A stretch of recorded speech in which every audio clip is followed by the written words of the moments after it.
Ladies and gentlemen, good afternoon. May I please request Zintle, please mute your video.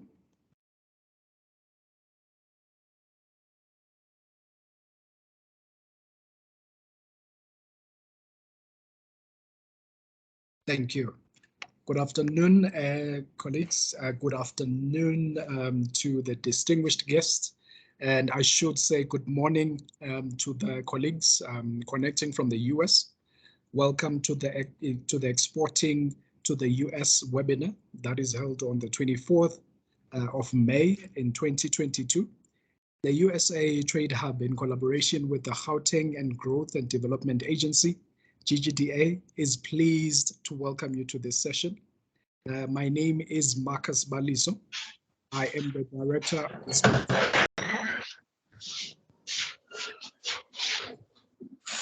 Director responsible for trade and investment within the city of Johannesburg.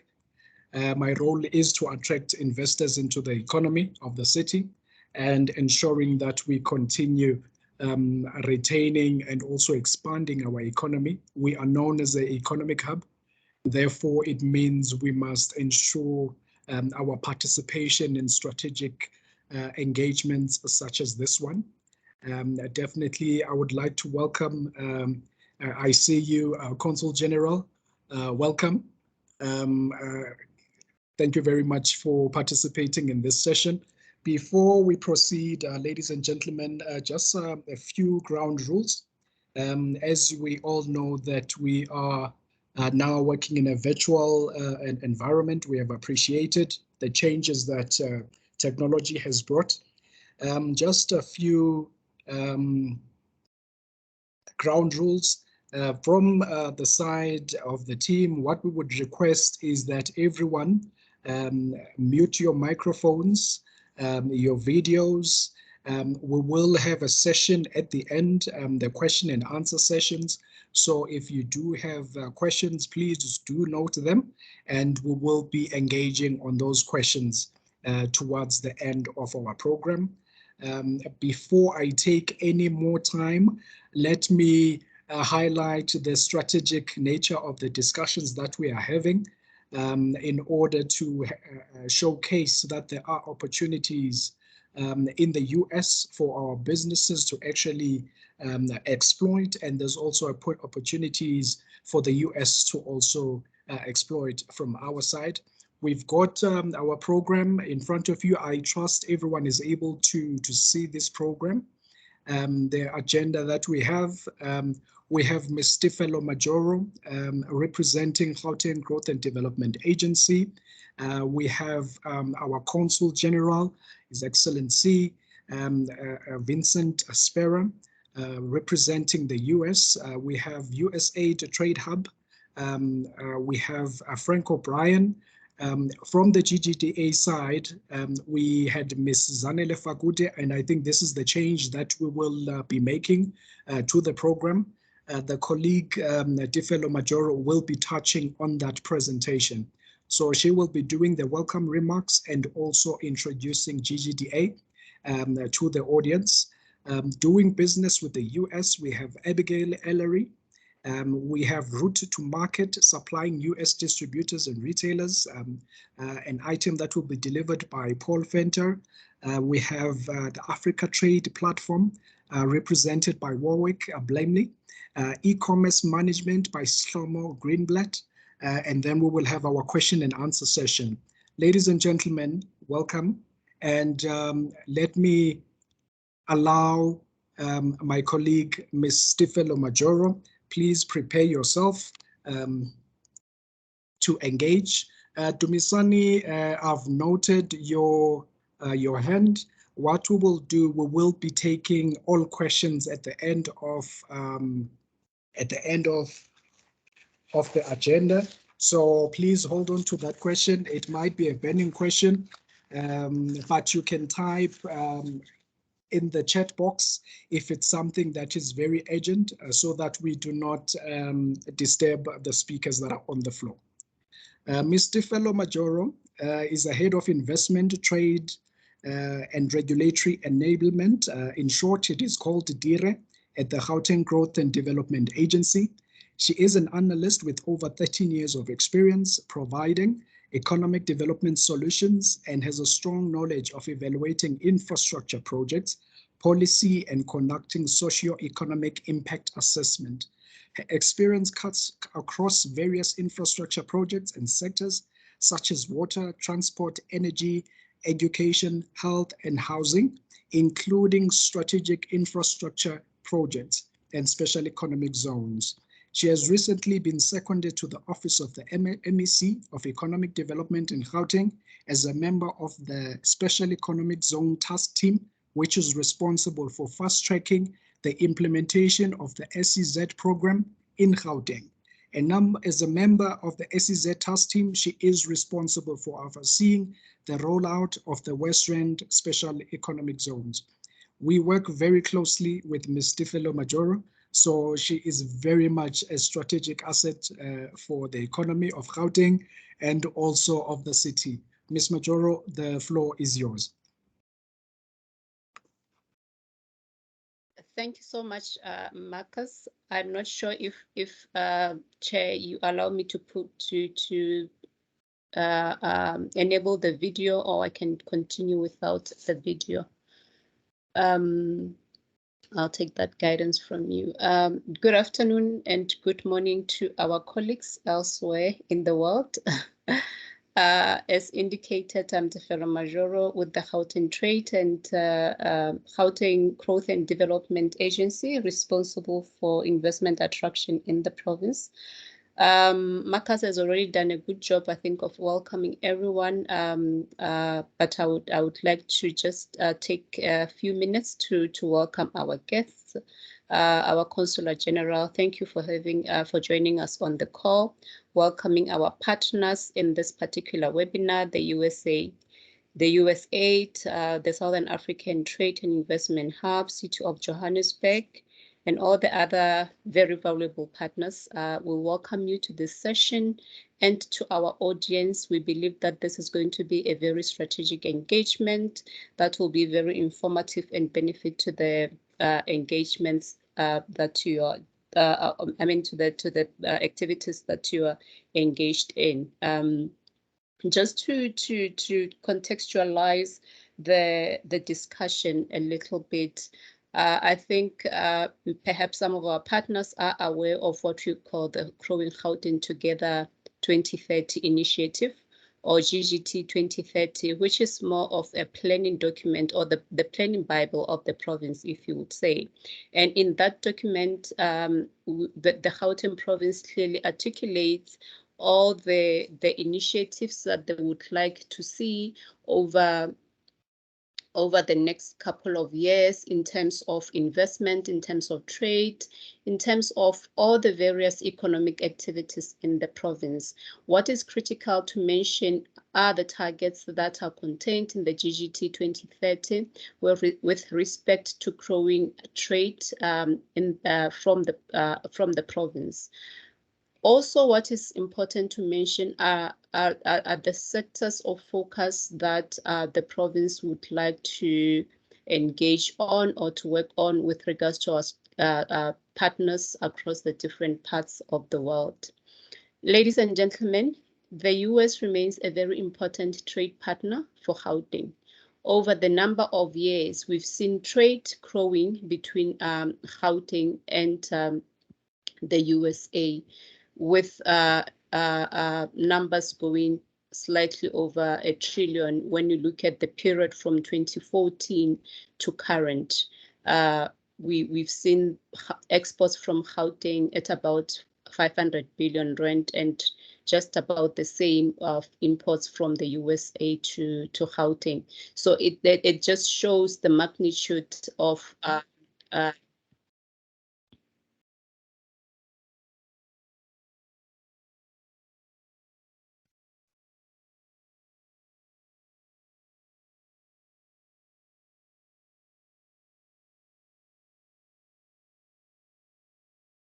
Ms. Majoro, you are muted.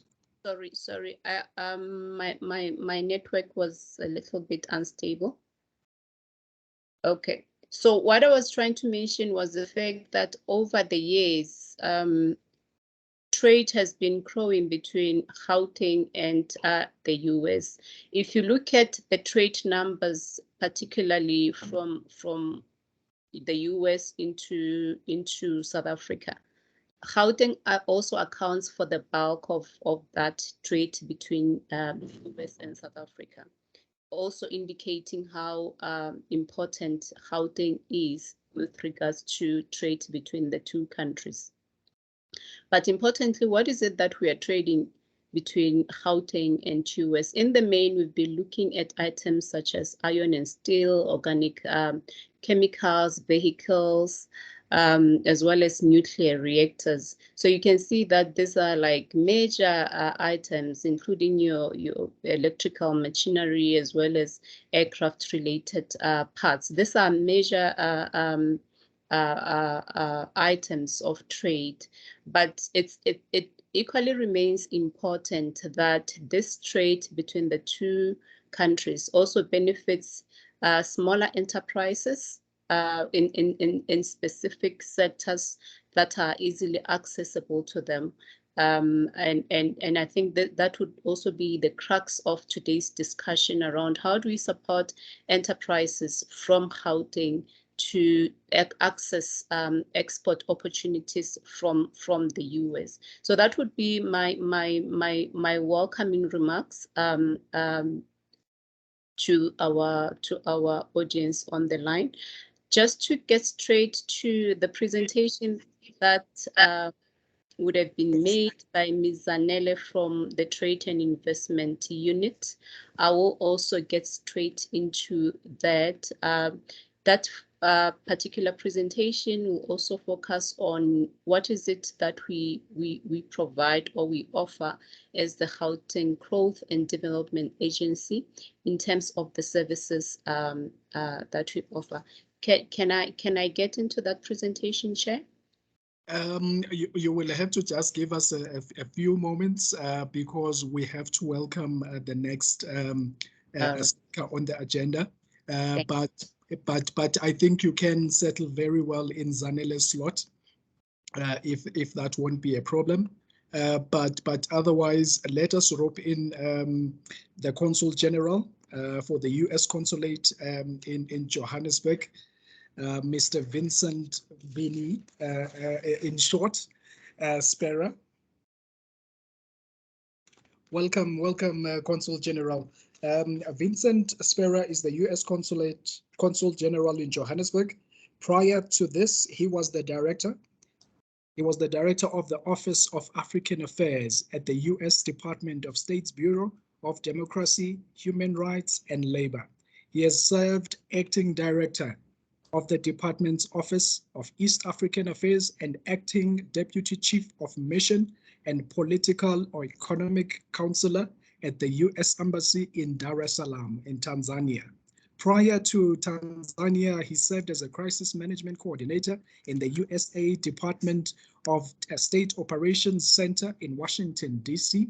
Also, he served in assignments in Mongolia, Canada, and Chad. Before entering the Foreign Office, he worked in the U.S. nonprofit and private sectors, focusing on education, workforce development, and workforce development policies. He holds a Master's of Public Policy from Georgetown University, Washington, D.C.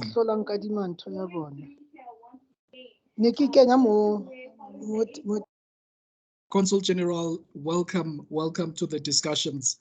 Your experience does show that you are very much aware of Africa, the trade with Africa and the challenges that we're experiencing in Africa. Please definitely do enlighten us in terms of what opportunities are there that we can experience and partner you with from the South African side. Over to you, Mr. Smith. Great, thank you so much. It really is a pleasure to be here today. And looking at the list, I think we're at something like 67 people here for this webinar today, which is a really great turnout, and I think really strong evidence of the breadth and depth of this relationship, not just between the United States and South Africa, but even more specifically between the United States and Gauteng, which really, from our perspective, is a critical economic and trade partnership and a growing one. Somebody have a sound on in the background? There we go. So I just wanted to make a few welcome remarks. First, thank you to our colleague fellow from the GGDA. Really want to thank the Gauteng Growth and Development Agency for its leadership in this initiative, especially for partnering with our USAID Trade Hub for this event. We really are excited to work with the South African government at all levels, not just at the national level, but also especially at the provincial level and through trade and investment agencies like GGDA. This type of collaboration, this work between our organizations really is essential to supporting the private sector in both the United States and South Africa, especially as South African companies are seeking to export to the huge US market. And more broadly, this webinar and this discussion directly supports our recently launched trade and investment partnership with Gauteng province. I see I'm just as my screen's turned up, I happen to see Obakeng from the Department of Economic Development online and other colleagues. And in fact, just over 2 months ago in early March, MEC Parks Tao and I, along with our teams and colleagues from agencies, including GGDA, announced a new trade and investment partnership between the United States and Gauteng, which is designed to deepen cooperation and coordination to promote and increase trade and investment through a whole number of engagements, events, interactions like this one, and ultimately job creating deals. And one of the most exciting aspects of this work is that we've created working groups in various sectors and in sectors that matter to both of our countries. So we have working groups on energy and climate, transportation, infrastructure and logistics, creative sector, agriculture, and ICT. And reflective of that breadth, we have also included economic and commercial agencies on both sides, in the United States side and on the Gauteng side. So we're really looking at all aspects of the trade and investment continuum. So how does that fit into this webinar today? Central to this partnership, this broader partnership with the province, is that we want to ensure that there are benefits to local communities and to workers. And we know in both countries, United States and South Africa, we have challenges of employment, of underemployment, of inequality. And we really do believe that the best way to address those challenges is to work together to create shared opportunities. And so those kind of opportunities are the best way to get at those challenges. And we realize that to deliver benefits to both Americans and South Africans, we have to promote trade and development in both directions. And that's really where the U.S. Trade Hub and its initiatives come in, with services and programs it can provide right here where I'm sitting today in Gauteng province in Johannesburg. And we know this work can make a big difference. We just heard some of the statistics from Trello. United States remains a huge market for South African exports. In fact, it's the third largest destination for South Africa's exports globally. And that said, there's always room for growth, and we want to see that grow. And we also recognize there's still time for South Africa to take advantage of unilateral AGOA trade preference program. So this webinar, and as I look, we've already added 7 people since I started talking. We're up to 73 people now. And we're excited to give all of you a chance to build and learn more about the opportunities and channels that businesses can explore to export to the United States and increase utilization of things like the AGOA facility. And we hope it's going to provide firms, especially from Gauteng, an opportunity to discuss U.S. market entry requirements and also understand better how to export to the United States. Before I close, let me also just give a thanks to the U.S. business representatives that have joined us today to share their experiences and provide their advice. We can do a lot in government to stimulate discussion and forge connections, but you all really are the drivers of the economy, and we appreciate your commitment to this effort. And the same goes for the many South African company representatives who are with us today. That includes especially the job creators, but also to our Gauteng partners who I mentioned earlier, with whom we're working to pursue that same goal. And then a final thanks, again, GGDA for working with our colleagues, and then a big thank you to my USAID Trade Hub colleagues for for your efforts to support current and future. We're looking forward with this webinar today, future exports from Gauteng and across the region. We're really excited to be working with all of you in support of shared prosperity for the people of both of our countries. So thank you again, and I'm sure this will be a rich and insightful discussion. And Chair, back to you. Thank you. Thank you very much, Consul General. We definitely do welcome those remarks. I think the biggest challenge that many of our businesses, especially those that have connected, might just be the entry requirements, but it's good that we will be discussing those today for them to better prepare in order to then take advantage of the opportunities that are there. Consul General, thank you so much. Thank you so much. Moving on to my next speaker, Mr. Frank O'Brien. Frank O'Brien has over 25 years of experience working to develop market systems and promote public-private partnerships in East and Southern Africa, the Middle East, and Central Asia. He has spent much of his professional career managing, providing technical assistance to multi-year agricultural projects in complex operating environment with a strong private sector and trade expansion focus.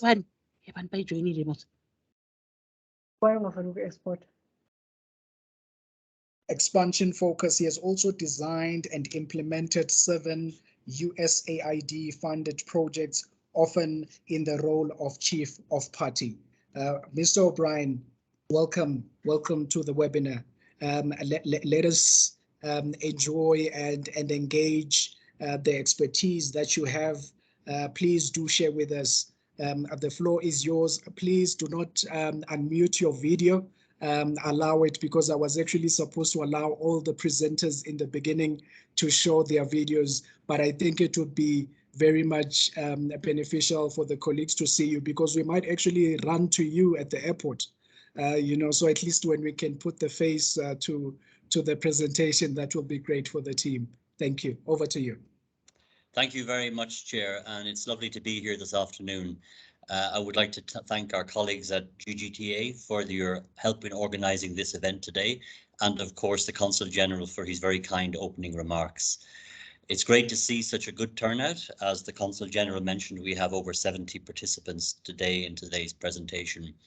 I would just like to give you a very brief overview of this project, the USAID Trade Hub.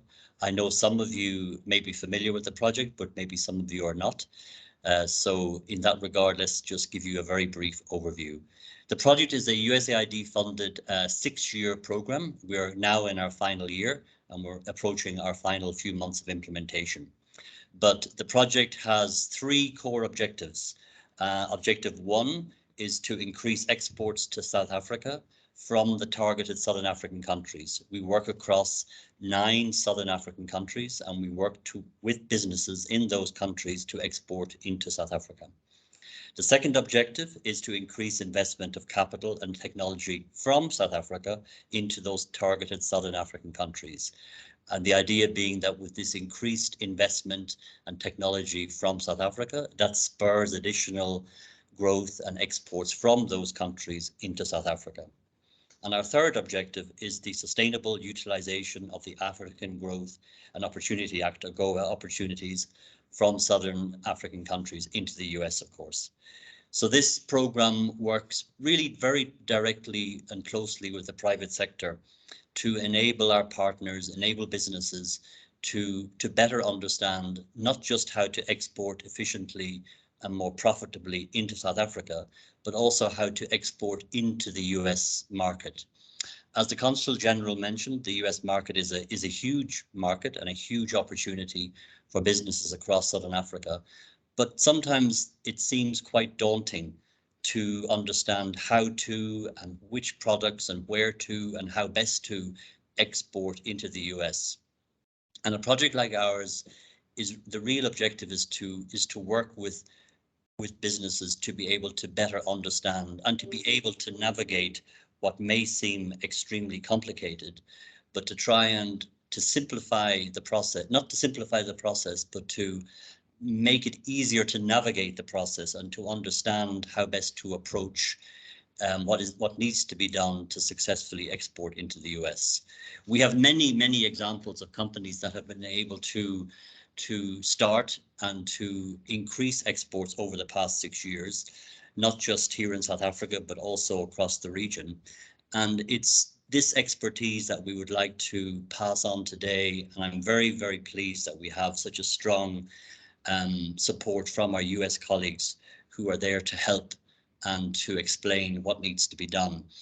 And this, while this webinar might just be 1 hour or 1.5 hours, it's critical that points that are raised today, please feel free to reach out to the team here on the USAID Trade Hub on questions that you may have, or something that you want to be clarified, or on additional support that you feel might be needed to help you as a business to generate either new sales or increase sales into the US.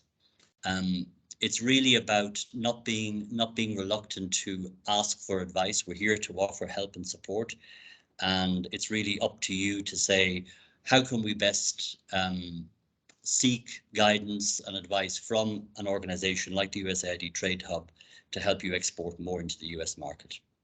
We have a lot of speakers to cover today, and we have a limited amount of time.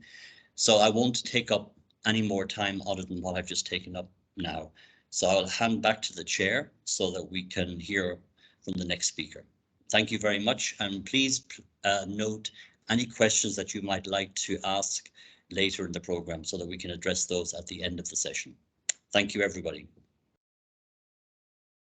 Thank you so much, Frank O'Brien, the Chief of Party for USAID Trade Hub. What I liked, you touch on a very important aspect, the exporting efficiently, because that's definitely one of the challenges that businesses always face when it's time to export. And definitely, I think time is not enough for the discussions. But I think if flexibility allows, we can perhaps maybe later on have another session, a physical session, once we are all able to travel, because these discussions must definitely be elevated. Thank you so much, Mr. O'Brien. Thank you, Chair.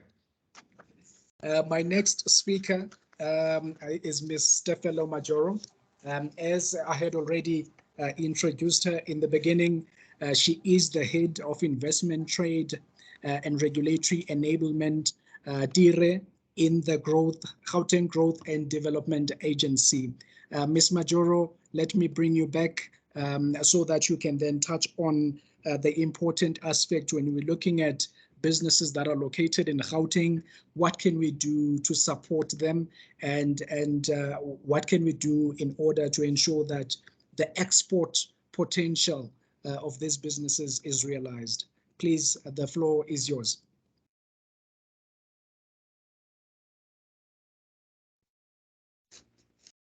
Thank you, Chair. Good afternoon and good morning once again.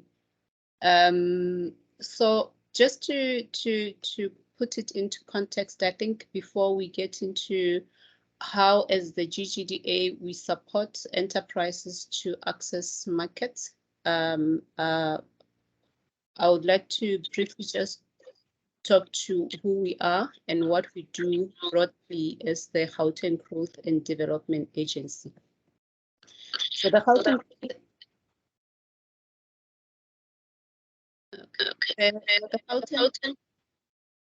there's a bit of an echo. I think there are people who are unmuted. We've just resolved it now. You can continue. So I'll talk to you briefly who we are, the services that we offer, the GGDA ecosystem, and then I'll discuss rather the trade and export support services that we provide. Thank you.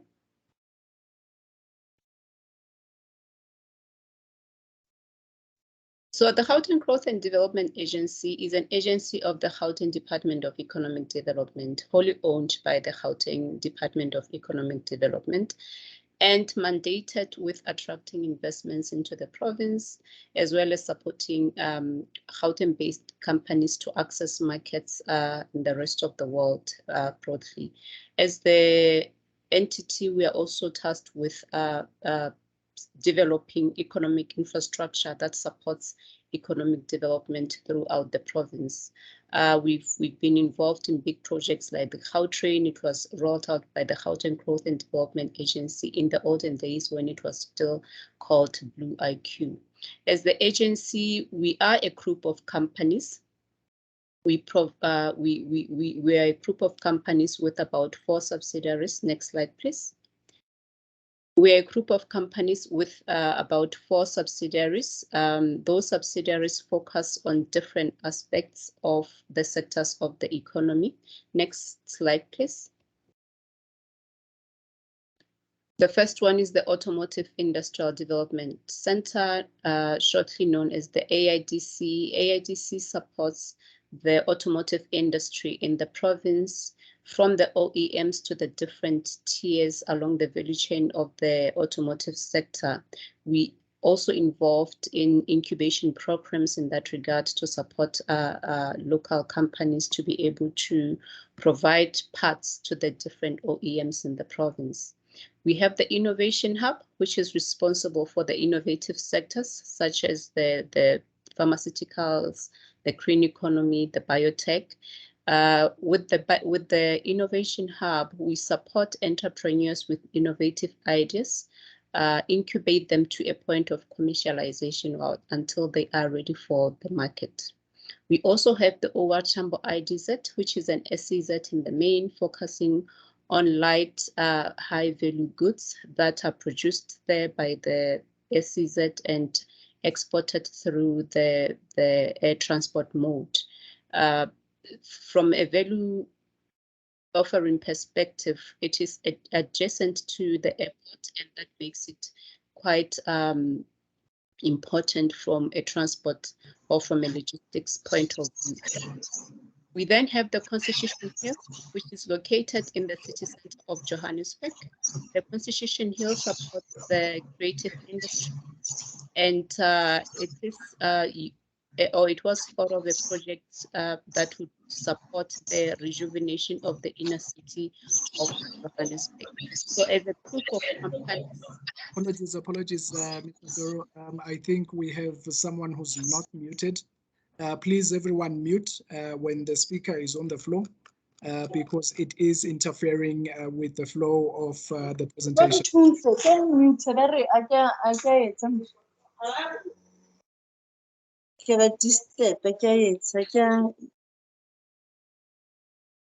You can proceed, Ms. Majoro. Thank you. So this, we are.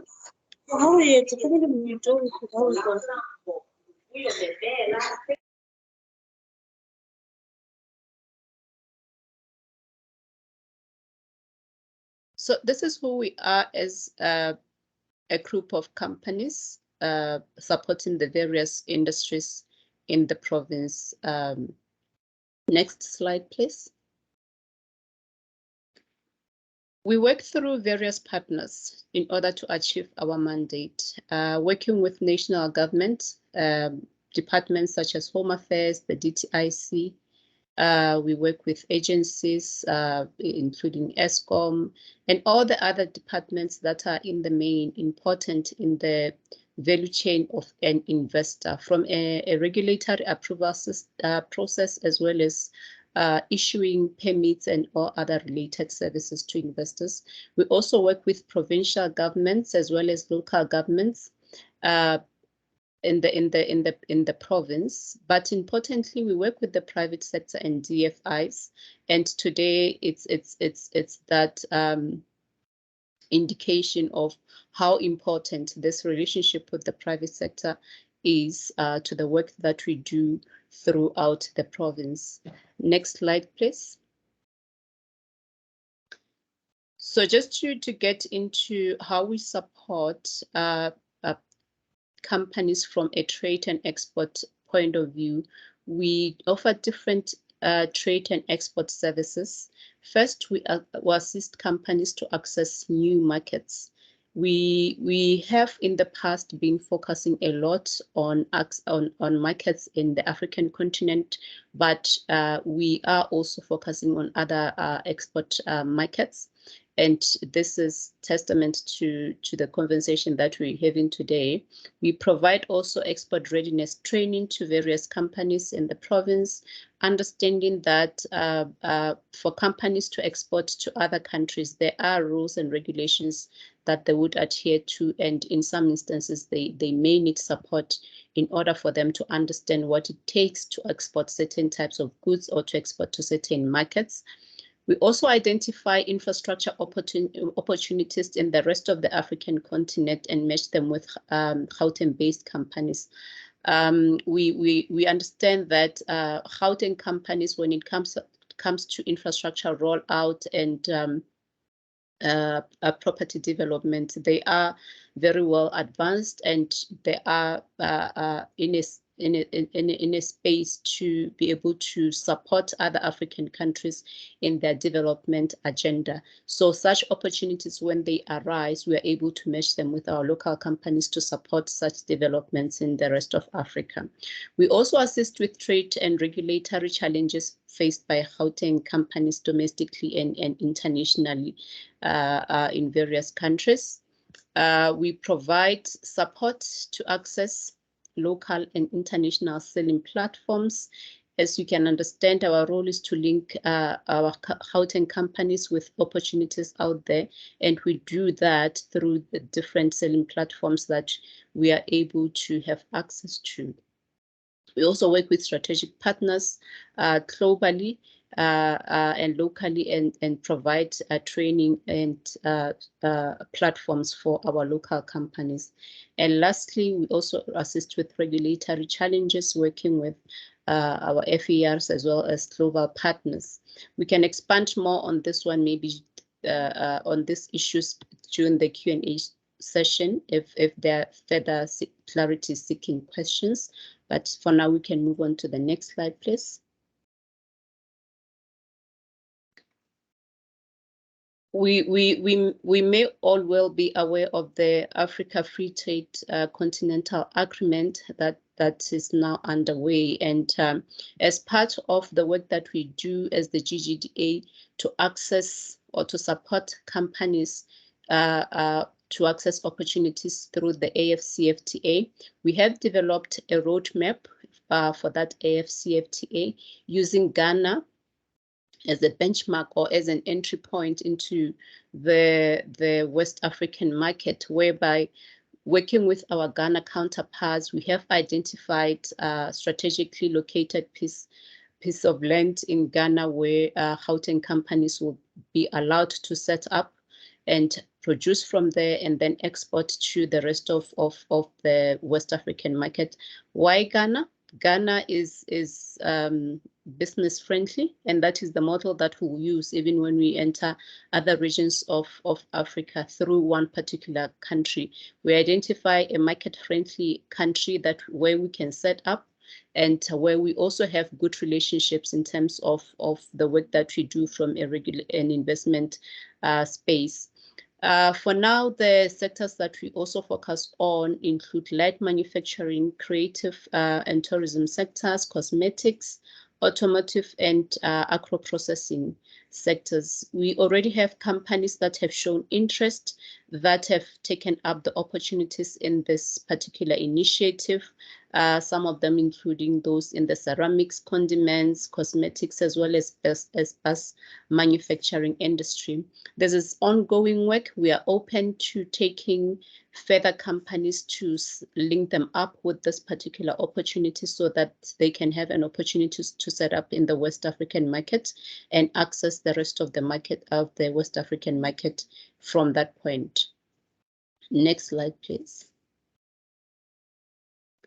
One of the work that we do from the point of supporting trade and exports is through our export portal that has been set up by the GGDA. The export portal is mainly a selling platform where Gauteng companies have the opportunity to register the products that they sell, and the rest of the markets is able to basically access the platform and see what is it that we have to offer from a Gauteng perspective, and trade can happen in that regard.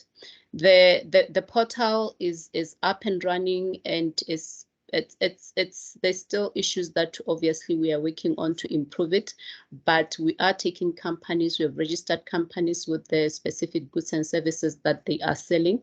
It is a free platform. You don't pay anything to be on the platform and to access the opportunities. This is another one that should there be further questions and interest and clarity seeking questions, we're open to having further discussions and explaining it further to you.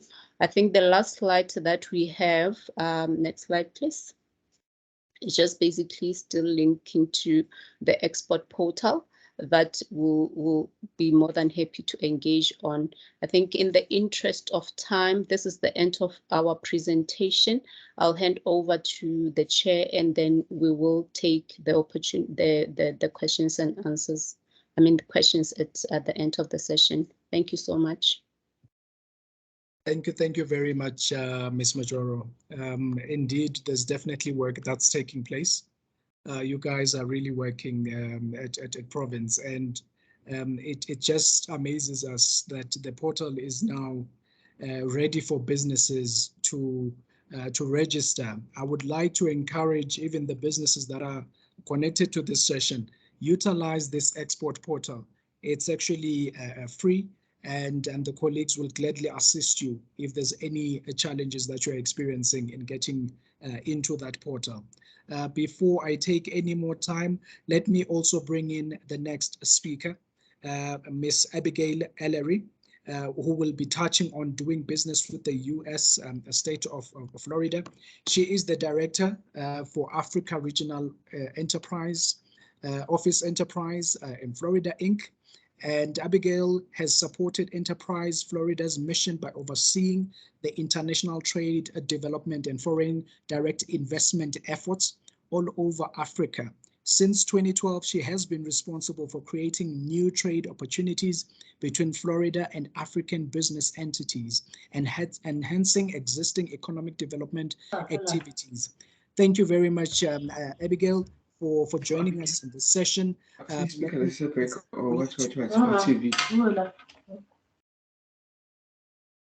Please do take us through your presentation in terms of the importance of the partnership that we can develop with yourselves. Thank you.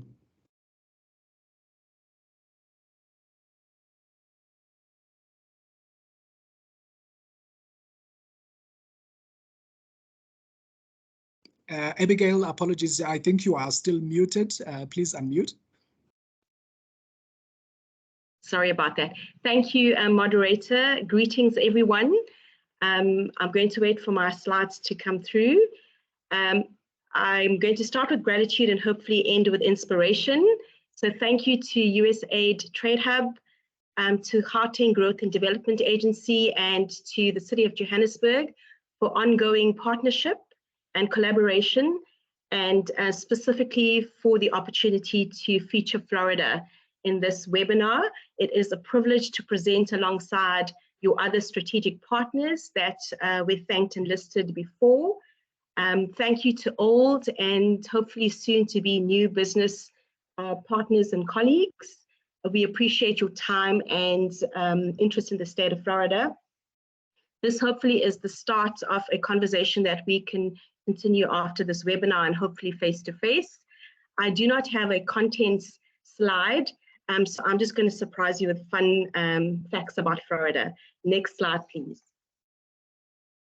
Enterprise Florida is the official trade and economic development organization for the U.S. state of Florida. It is responsible for Florida's global branding, for promoting exports, and facilitating inward investment, not just from US states, but other foreign countries. Enterprise Florida, also known as EFI, assists companies to set up, to locate, to expand, and to invest in Florida and to export from Florida. EFI is a private-public partnership chaired by Florida's governor, with an elaborate statewide network of partnerships with local economic development organizations, government agencies, foreign consulates, institutions, sector-specific groups, chambers of commerce, and so forth and so on. Next slide, please. In addition to its elaborate statewide network and 6 EFI international development offices based in Florida. Enterprise Florida has one of the most robust international trade and investment promotion network, with 20 offices in 13 countries, and these are located in North and South America, in Asia, in Africa, and in Europe. Next slide, please. Next slide, please. Thank you. The Enterprise Florida Africa Regional Office is the operation we represent. EFI has had an office on the continent since 2001, which makes it amongst the longest track record for any US state office on the continent. So nearly 21 years.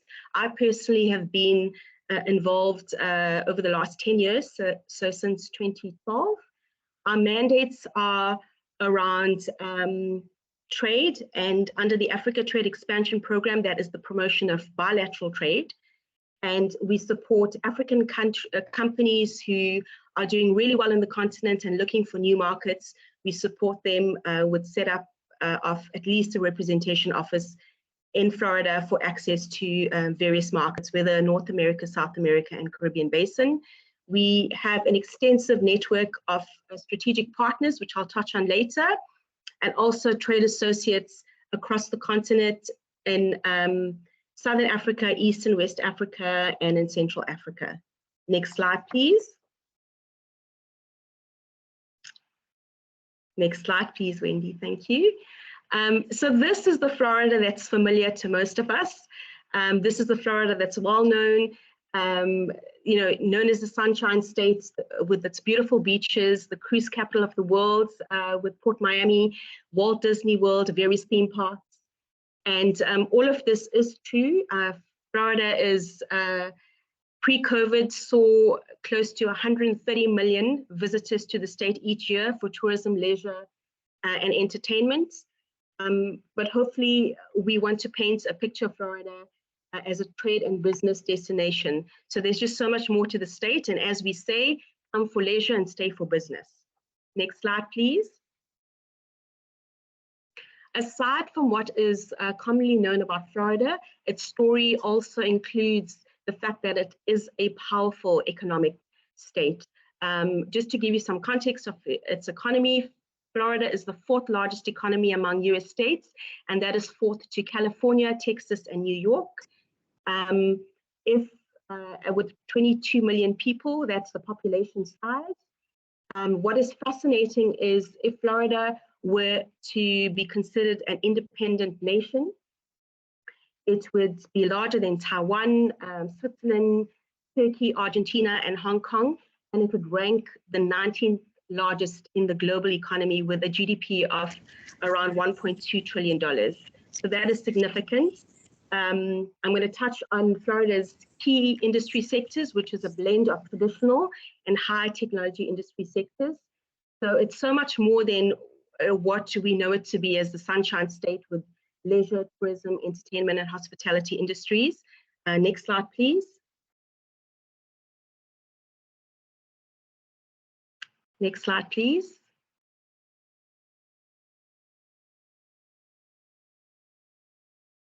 Next slide, please, Wendy. Thank you.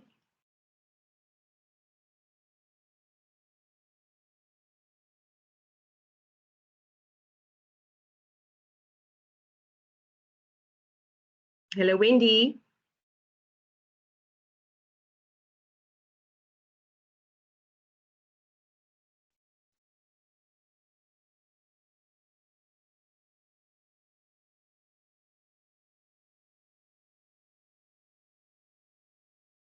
Sorry, waiting for our tech support to move on to the next slide, otherwise I can talk through.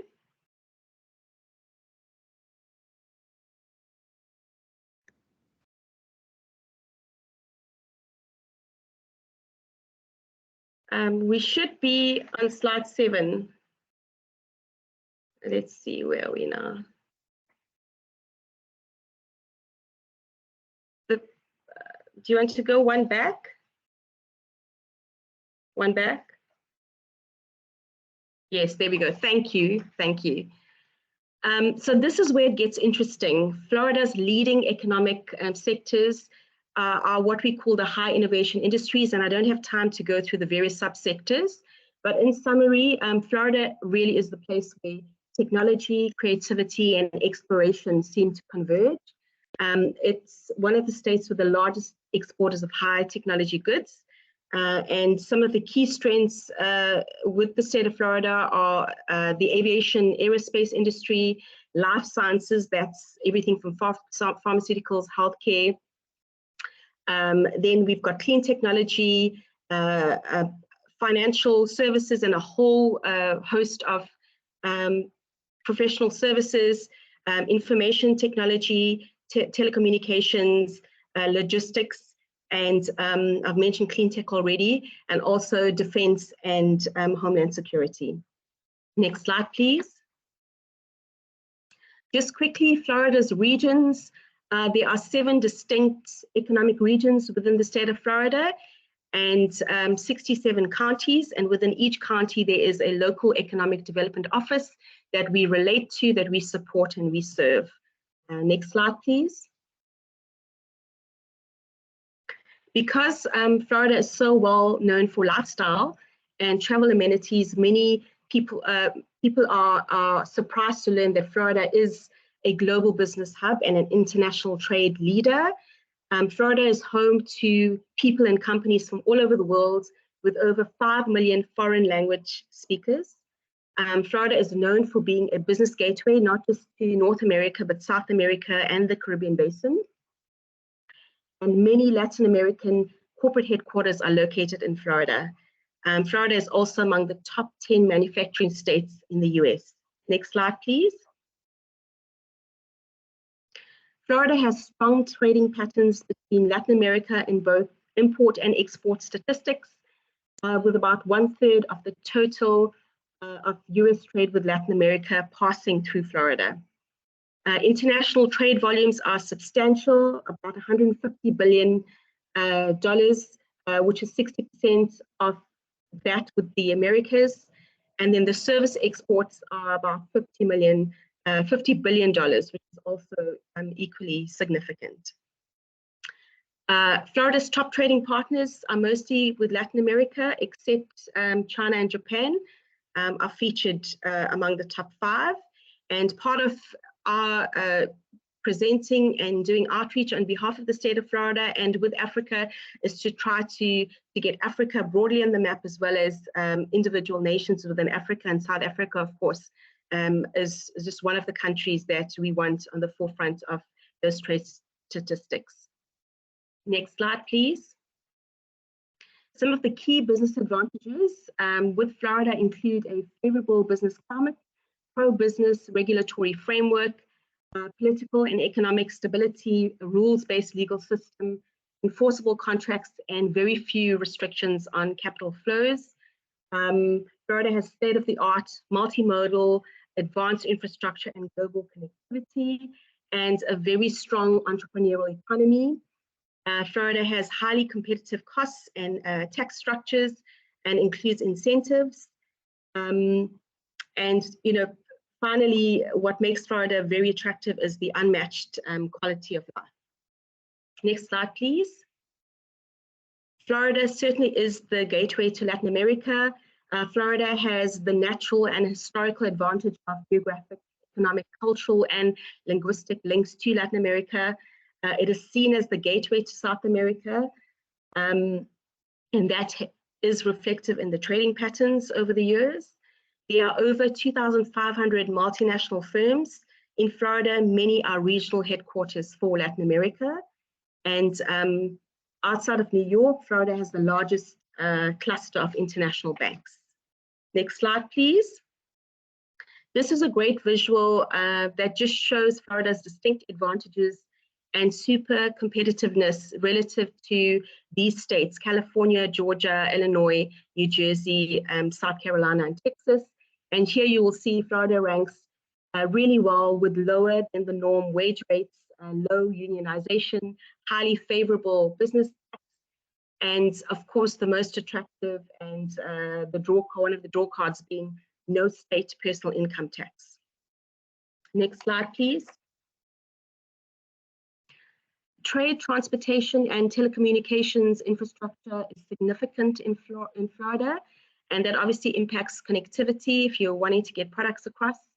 There are 20 commercial airports, 16 deep water seaports, and 2 of America's 8 space ports are located in Florida.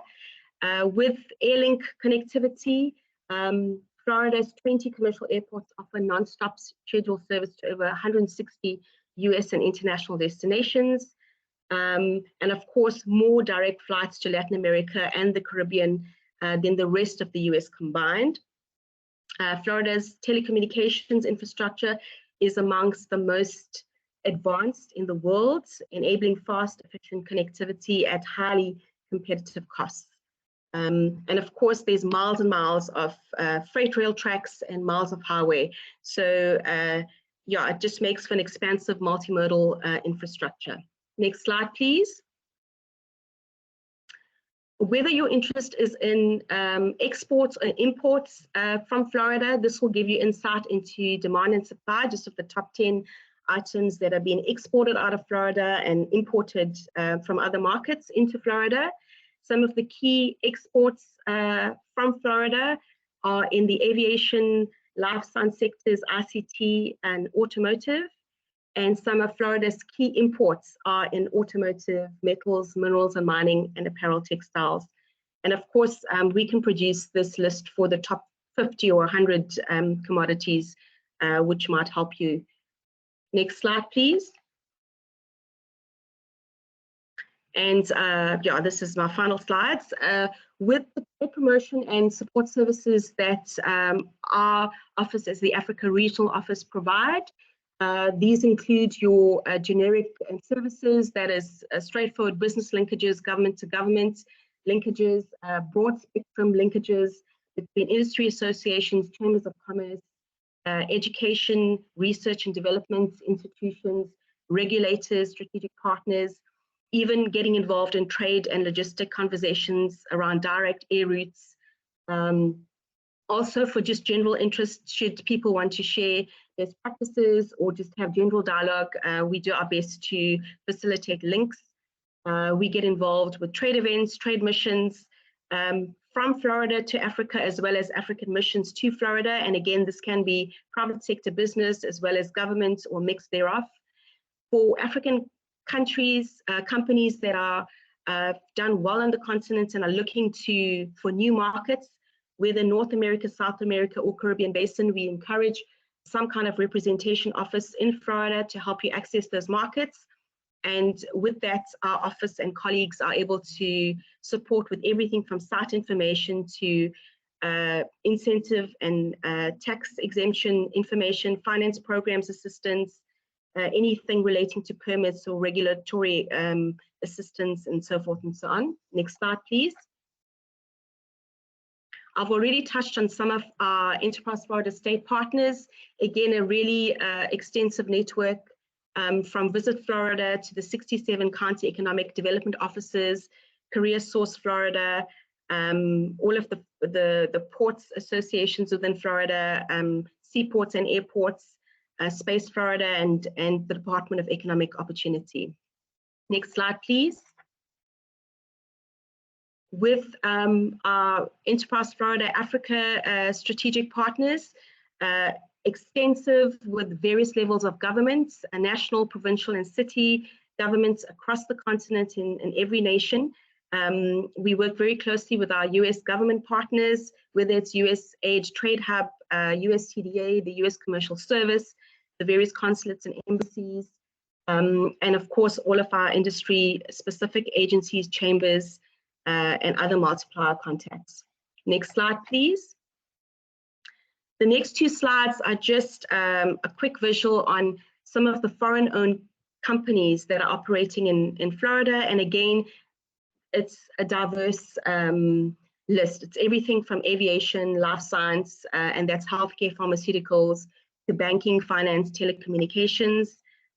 You can see on this slide, and then the next slide, please.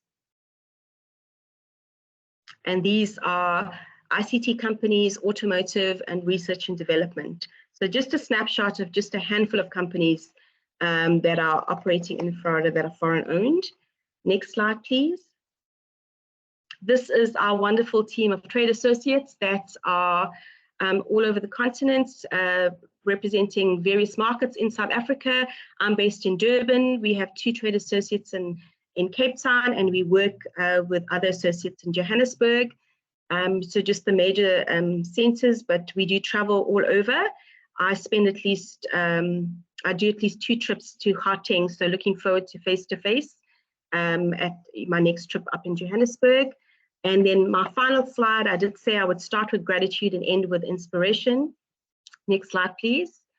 So in the last 2 years, we have all faced intense world dramas, uncertainties, and loss, and everything that can possibly be shaken has been, whether personally and professionally.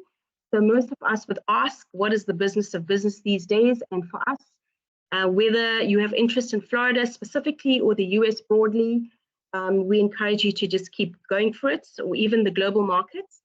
We have to persevere in the things we know to do, and we are there to support with business linkages and connections around trade and foreign direct investment, or just general linkages. So we just want to encourage you that in every time and season, that whether you are a first-time exporter or a seasoned international trade and business, those with a positive overcoming mindset will reap the rewards of international trade. And so like Nelson Mandela says, it's always impossible until it's done. So we just encourage you to reach out to all of the strategic partners on this webinar to see what is possible. Be in touch after. Thank you, moderator. Thank you very much, Abigail, for that concise presentation. I'm glad that it will be shared with the team and also the businesses that are in attendance, because you touched on many key important sectors that are opportunities in the state of Florida. But we will definitely open it up for engagements even later on outside of this platform, as we will definitely have businesses that will be interested. Thank you for that presentation.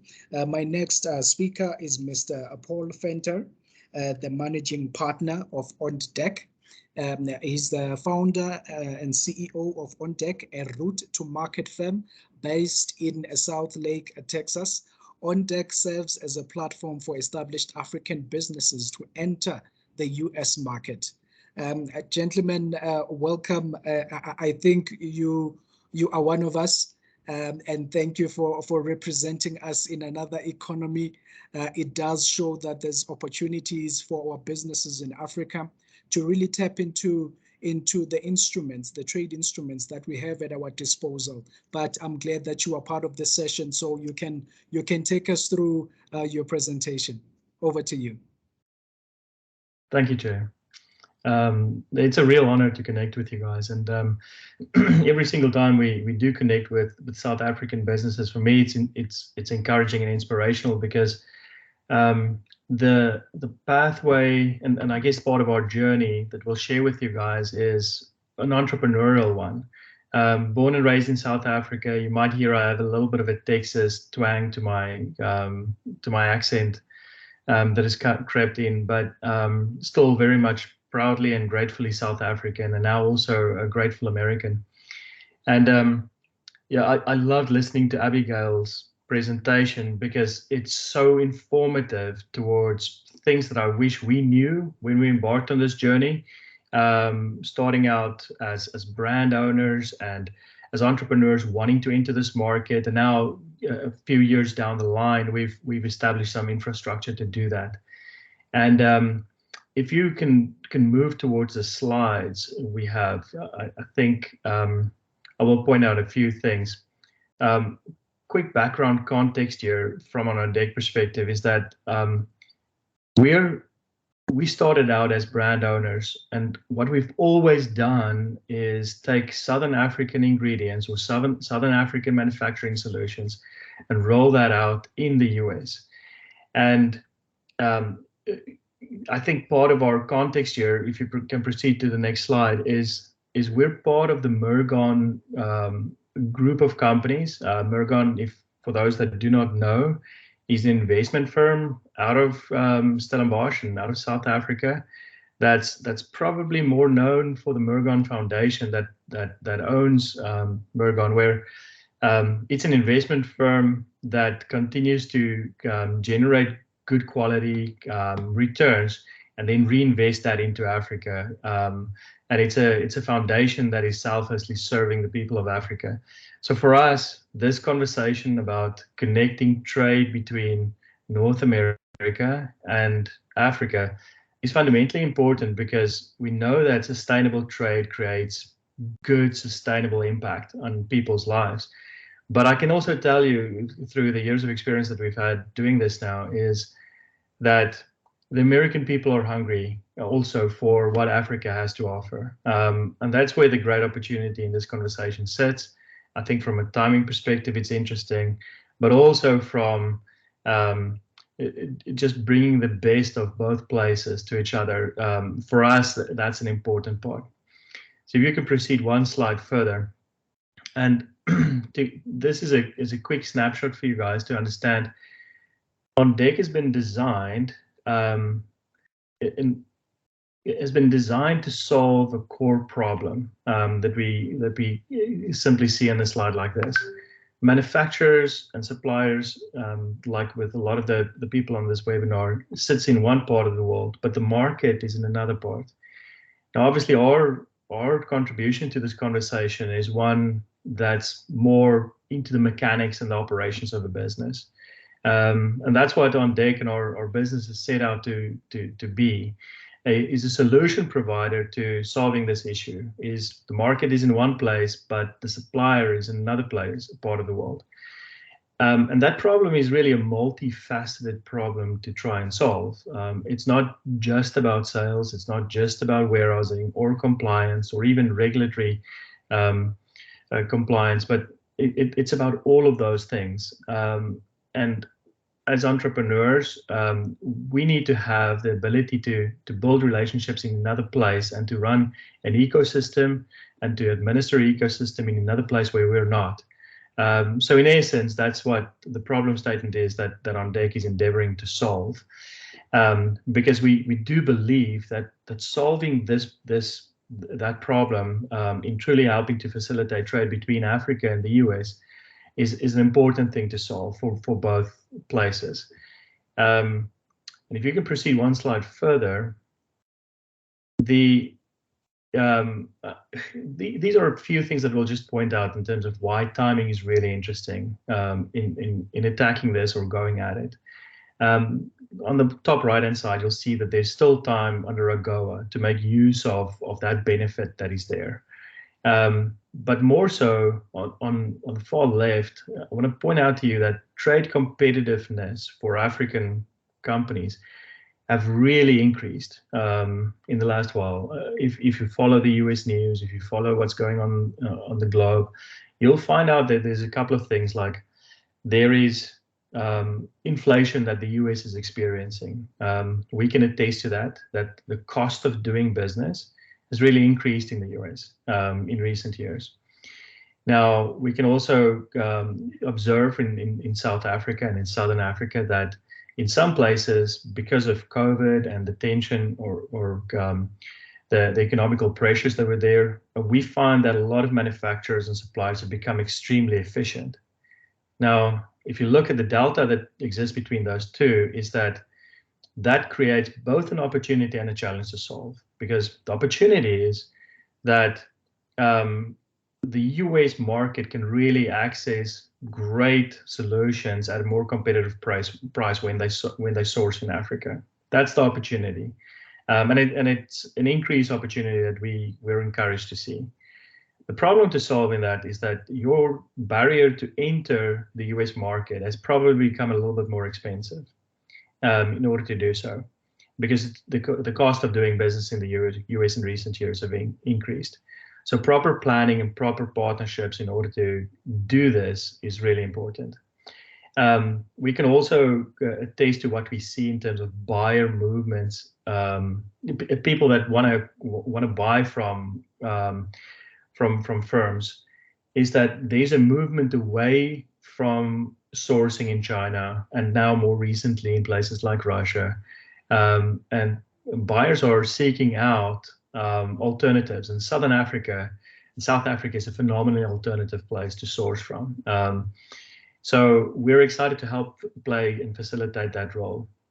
And then when it comes to actual access to capital and finance, is that one thing that's exciting, that this is probably the first time that we really are speaking publicly about this, but our firm has recently launched a substantial Africa consumer goods and supply chain investment fund that will be publicly visible within the next few weeks.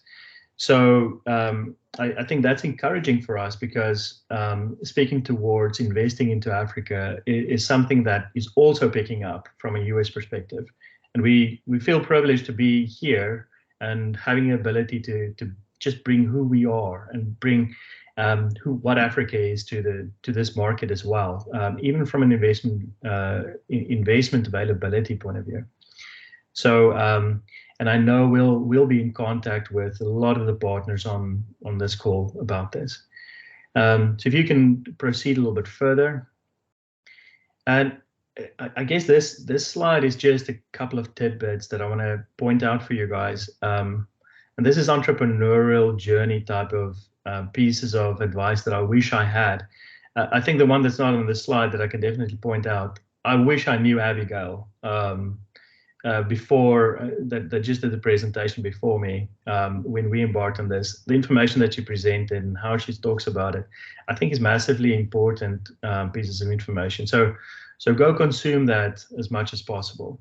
But from our point of view, entrepreneurial pieces of advice, I think the first thing that I'll point out is when you plan your supply chain into the US, remember that to keep your supply chain as simple and as integrated and as trim as possible.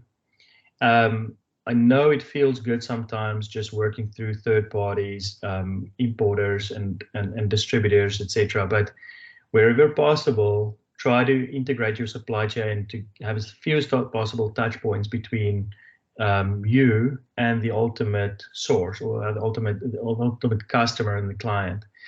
The market is just too competitive to facilitate uncompetitive price points.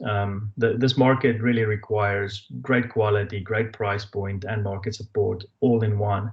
So make sure you come in with a competitive positioning. The second piece of advice that we'll give you is to, when you plan for the US expansion, plan for the long term.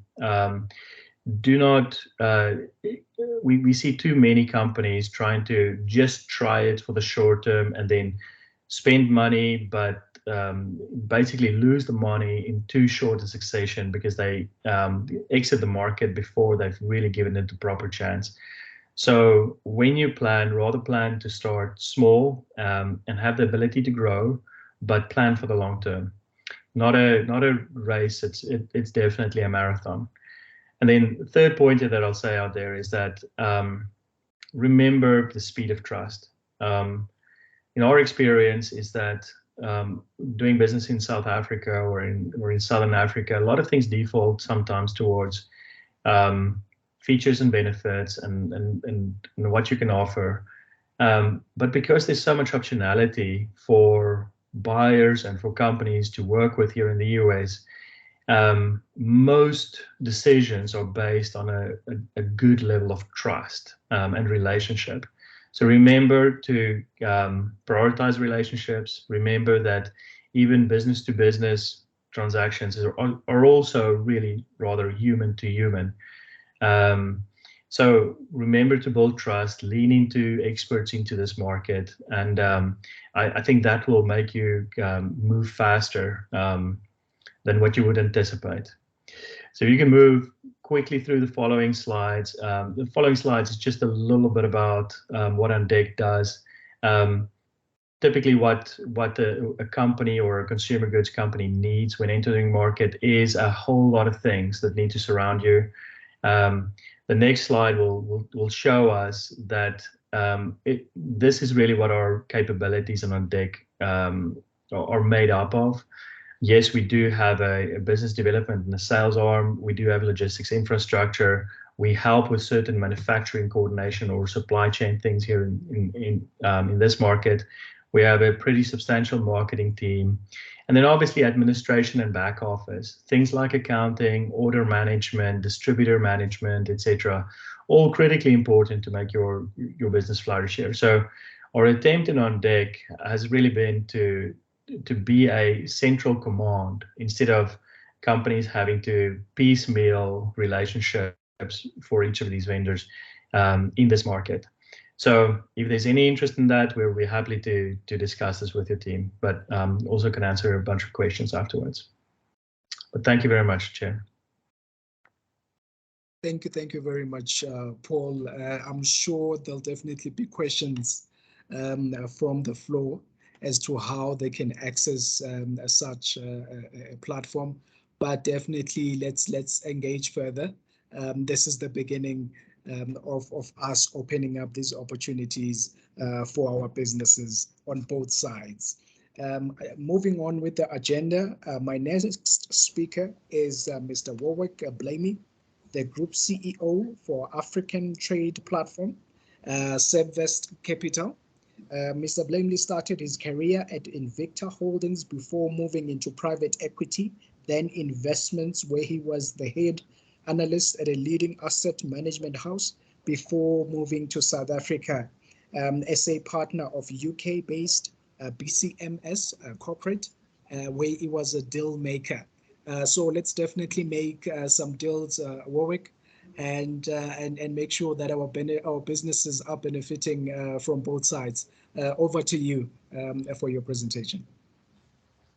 Thanks very much, Mangam. So it's good afternoon to everyone and morning to everyone in the US. My name's Warwick Blamey. I head up the Foxwest group of companies, where African Trade Platform is a subsidiary of the group. Could we start the presentation, please?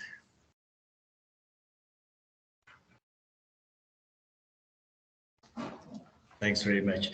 The African Trade Platform was founded off the back of our commodities trading division. The objective of ATP is to link buyers and sellers of products.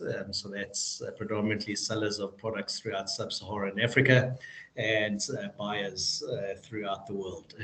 If you could go to the third slide, please.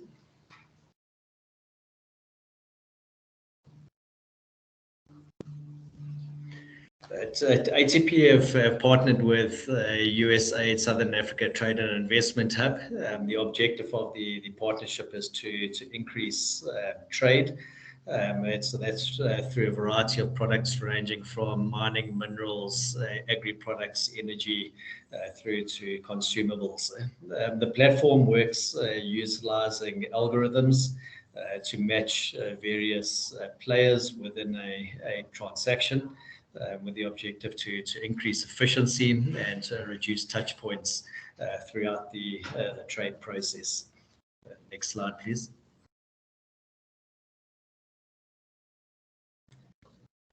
Sorry, thank you. The way that we view any transaction is within 4 pillars. So if you have a buyer as one pillar, a seller as the other pillar, and within those 2 pillars comes the logistics and finance side of any transaction. It's within the commoditized space.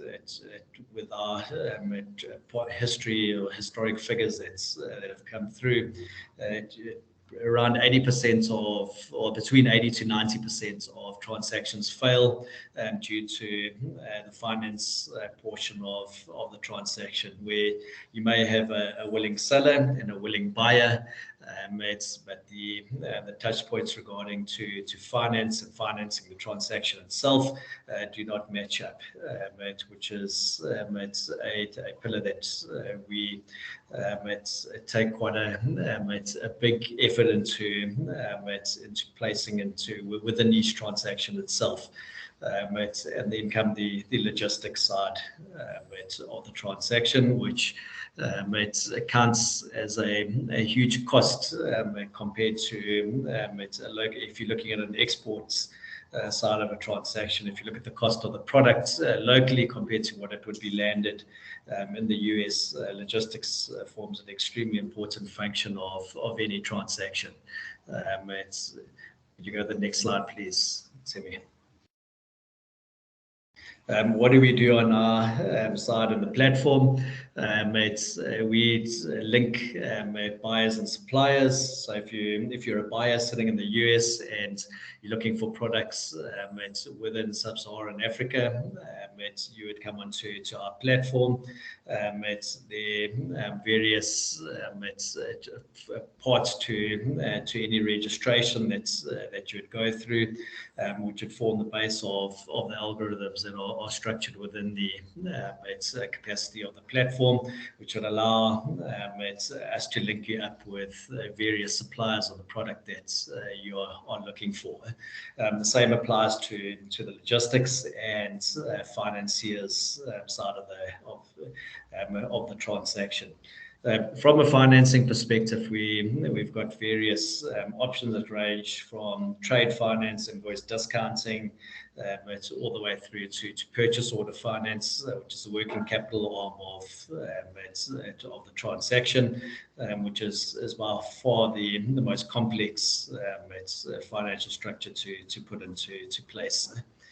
Could go to the next slide, please, Timmy.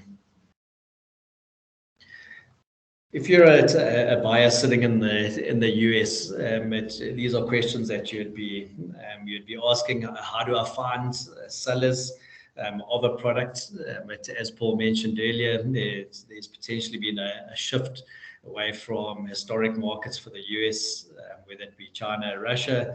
Now you're a buyer sitting in the US, asking yourself the question of how do I find a replacement to where we've historically been acquiring our products from.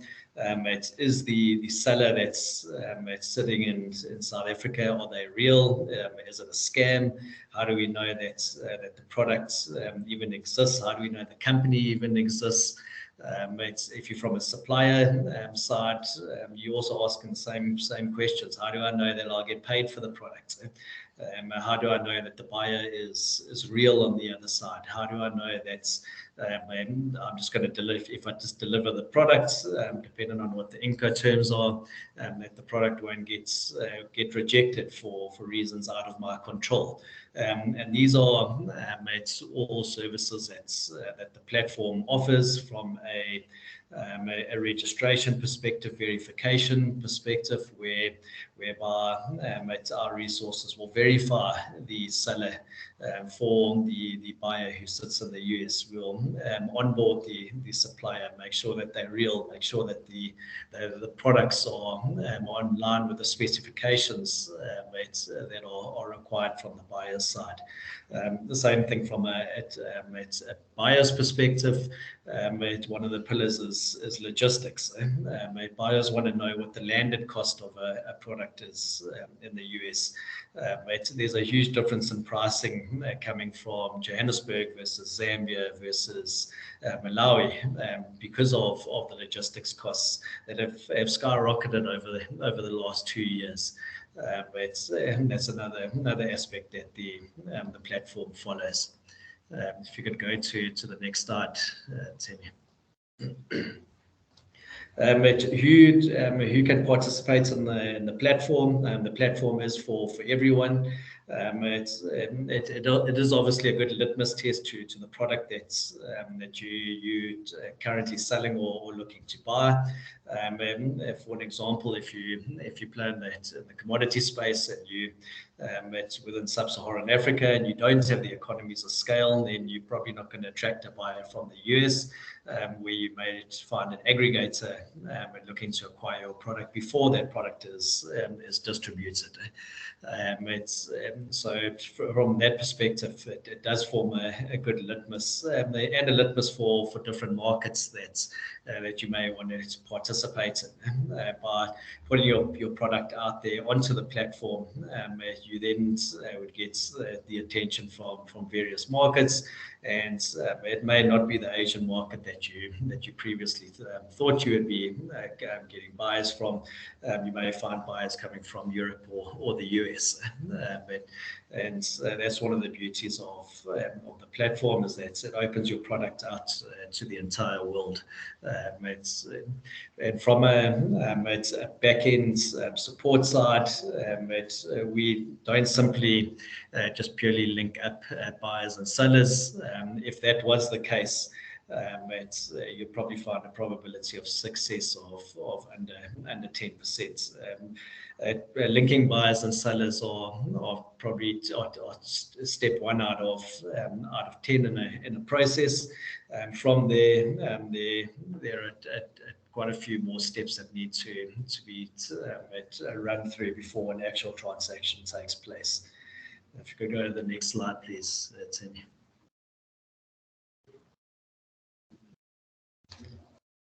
Next slide, please, Timmy.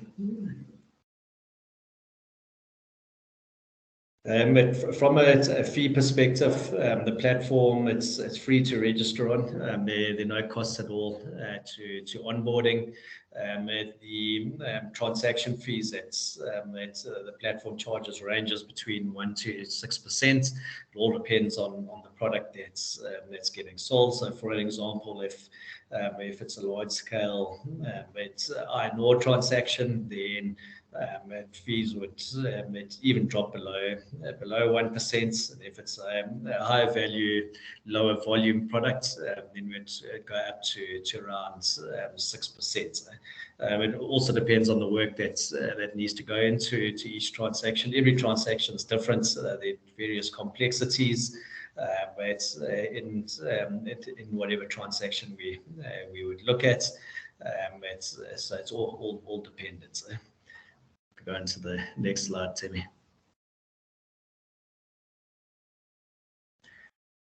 The onboarding process onto the platform, you've got 3 different statuses, and this is where the verification process takes place, which I was explaining earlier.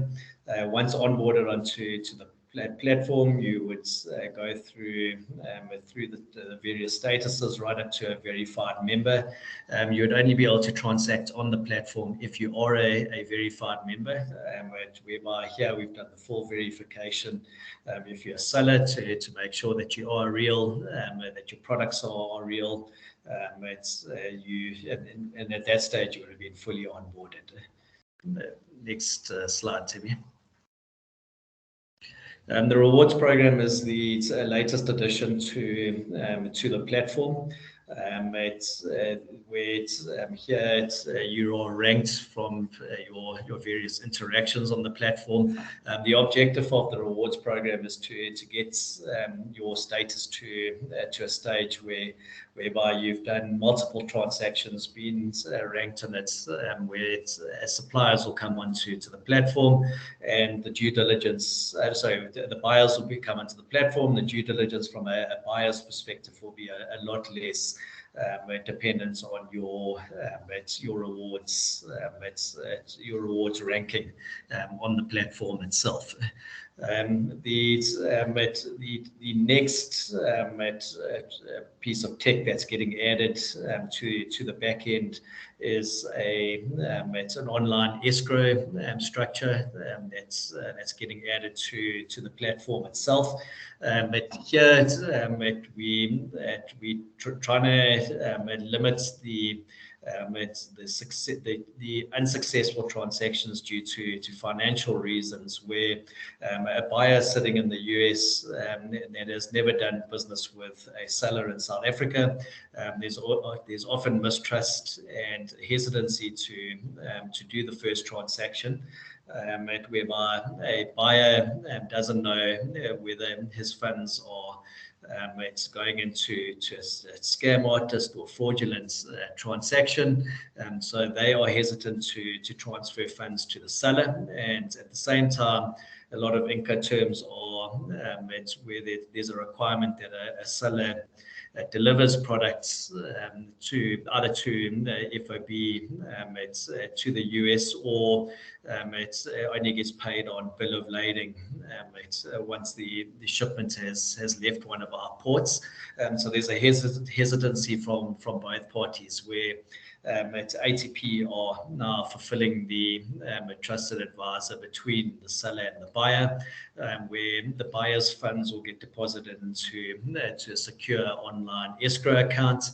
And from there, it's the various triggers for payment. For an example, it's unloading and a specification check of the seller's products. 25% of the payment may be released, which our escrow would automatically release to the seller. And the next stage may be on bill of lading. Once the product has been loaded onto the means of logistics. For an example, at Durban ports, the bill of lading would be issued once the container it has been loaded on the vessel, and then you could have another trigger being once it arrives at the location of the buyer, another 25% is released. This will enable a lot more trust between buyers and sellers. If any of you haven't done any international transactions, you won't fully understand what we're talking about here. But if you have dealt with international buyers, or if you it's a buyer dealing with international suppliers, you'll understand the structure that we're talking about. Next slide, please, Timmy. Sorry, next slide to the end, please. But so all in all, from an ATP perspective, it's the easiest way to get onboarded is just to get onto to our site, which is www.africantradeplatform.com, and go through the registration process. If you're a seller of products within South Africa or sub-Saharan Africa, it's a great way to get exposure to buyers from around the world. And from there, the process would then kickstart, and our marketing team would also be able to assist, depending on what product you're selling. Thank you very much. Thank you very much, Warwick. What an insightful presentation. There's definitely more engagements that we must have. I didn't realize that we're just around the corner from us. So definitely let's see what other discussions can we get from this session. Thank you very much for that presentation. Thank you.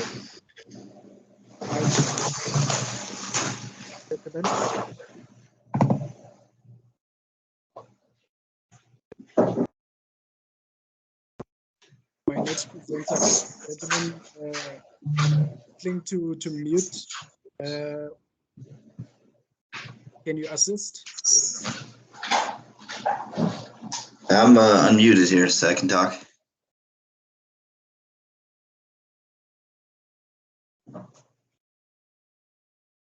Should I?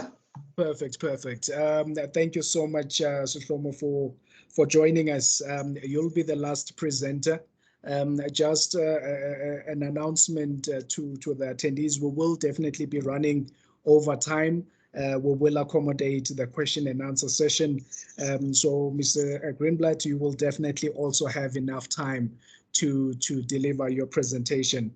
Mr. Shlomo Greenblatt is the president of Albert Scott E-Commerce Management, and he has overseen the management of more than 100 brands on Amazon.com, and is the founder of listingsbaby.com and revenuebaby.com. He has also launched nifty1.com, which is one of the strongest Amazon software suites available today. He sits on the Amazon Application Programming Interface Council. I saw a lot of babies in those websites, but definitely I'm sure it's all about nurturing our businesses and making sure that they continue to thrive by utilizing your platforms. The floor is yours, sir. Thank you very much. It's always great to see a picture of me without a beard. You know, I guess that's maybe the listing baby, revenue baby, all that baby comes from. But if we can jump to the next slide of the presentation, that would be great. Or to the first slide of the presentation.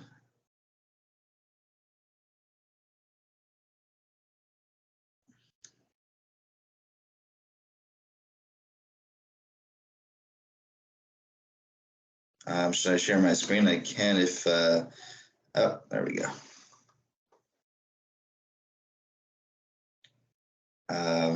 Awesome. Actually, let me just see if I can, all right. Yeah, let's just do it this way. Thanks everybody for listening today. Thank you for the USAID and the Trade Hub for working this out, and of course for GGDA for working this out. The presentation today is talking about e-commerce in the United States of America, particularly talking about Amazon. You know, it's opening the conversation for the potential of doing business on Amazon.com. To put it simply, we think it's a massive opportunity for any consumer products, any brands out of the region. I think it's, you know, a huge opportunity in general for brands all over the world, but particularly for brands that have unique, cool products. Amazon has basically become the easiest platform for launching and developing products potentially in the history of the world. So we are kind of excited to, you know, just talk about a little bit here what we can do. Unfortunately, it looks like we are looking at an email right now. What I can do here is, let me just see if I can share. All righty, let's just share this, and let's put it over here. All righty, I think you guys can see my screen here. This is I'm gonna, you know, just kind of go through this presentation real quick here. I'm not going to be very long. I am the last speaker, and I know it's been a long day of lectures and pieces, but I did want to talk a little bit about Amazon. So we talk about selling on the internet today in the United States. We're actually really talking about Amazon because that is where the business is all kind of ramped up to be. It is by far the largest e-commerce site, and there's really no second place, much like there's no second place to Google, or there's no second place to YouTube. There's really no second place to Amazon, and therefore e-commerce and Amazon is basically interchangeable. A little bit about my firm. So Albert Scott is actually a firm that's, you know, today the strong majority of the clients are US-based brands that have been doing business in the United States for a very long time, but Amazon is, e-commerce is a revolution in commerce, and no brand, no matter how big or trained or used to doing business outside of Amazon, is really prepared for Amazon. So my service is a management service. We manage brands in Amazon. Today, more than 100 brands, and we manage almost every element of Amazon for them. That's the software, that's the listings, and we'll go through some of the details. Now, the important element here, because in my presentation here, we're going to discuss why Amazon is an opportunity, and of course, then jump into what exactly we can do for brands and all of that. But to understand, you know, that we believe that it's such a massive opportunity, we are in fact working today with many US-based brands. And we recognize that even though, you know, we work with them, since Amazon is so brand new and it's such a, as I mentioned, a revolution in commerce, it becomes an opportunity for, you know, brands that are not based in the US, that don't necessarily have recognition, to take market share. And I'm going to jump into exactly why, you know, Amazon is such a large opportunity. And that breaks down into two main revolutions that have happened with the launch of e-commerce and Amazon. The first one has to do with, of course, the size of the shelves of Amazon. And what I mean by this is that, you know, today, before Amazon, you have very large retailers in the United States, the largest one being Walmart. And Walmart has a lot of products. If you ever walked into Walmart, you would be like in a huge warehouse with aisles and aisles. And, you know, if you counted all the products, you know, it gets up to about 120,000 products at a single store. Now, obviously, that's a lot of products, but it's still not the same as Amazon. Since Amazon, instead of having shelves like Walmart has, it has search terms. So on Walmart, you'll have, let's say, a shelf maybe with toothpaste on it. On Amazon, you would have the search toothpaste. All right. Now, on Walmart, there's only one shelf with toothpaste, but on Amazon, actually, there are many searches for toothpaste. For example, you could have kids' toothpaste or adult toothpaste.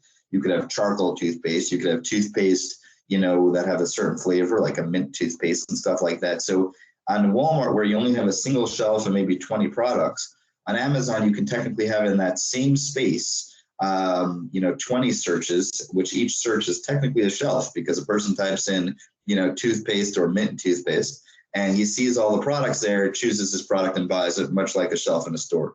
And what that translates into is that Walmart supports 120,000 products, while Amazon supports more than 400 million.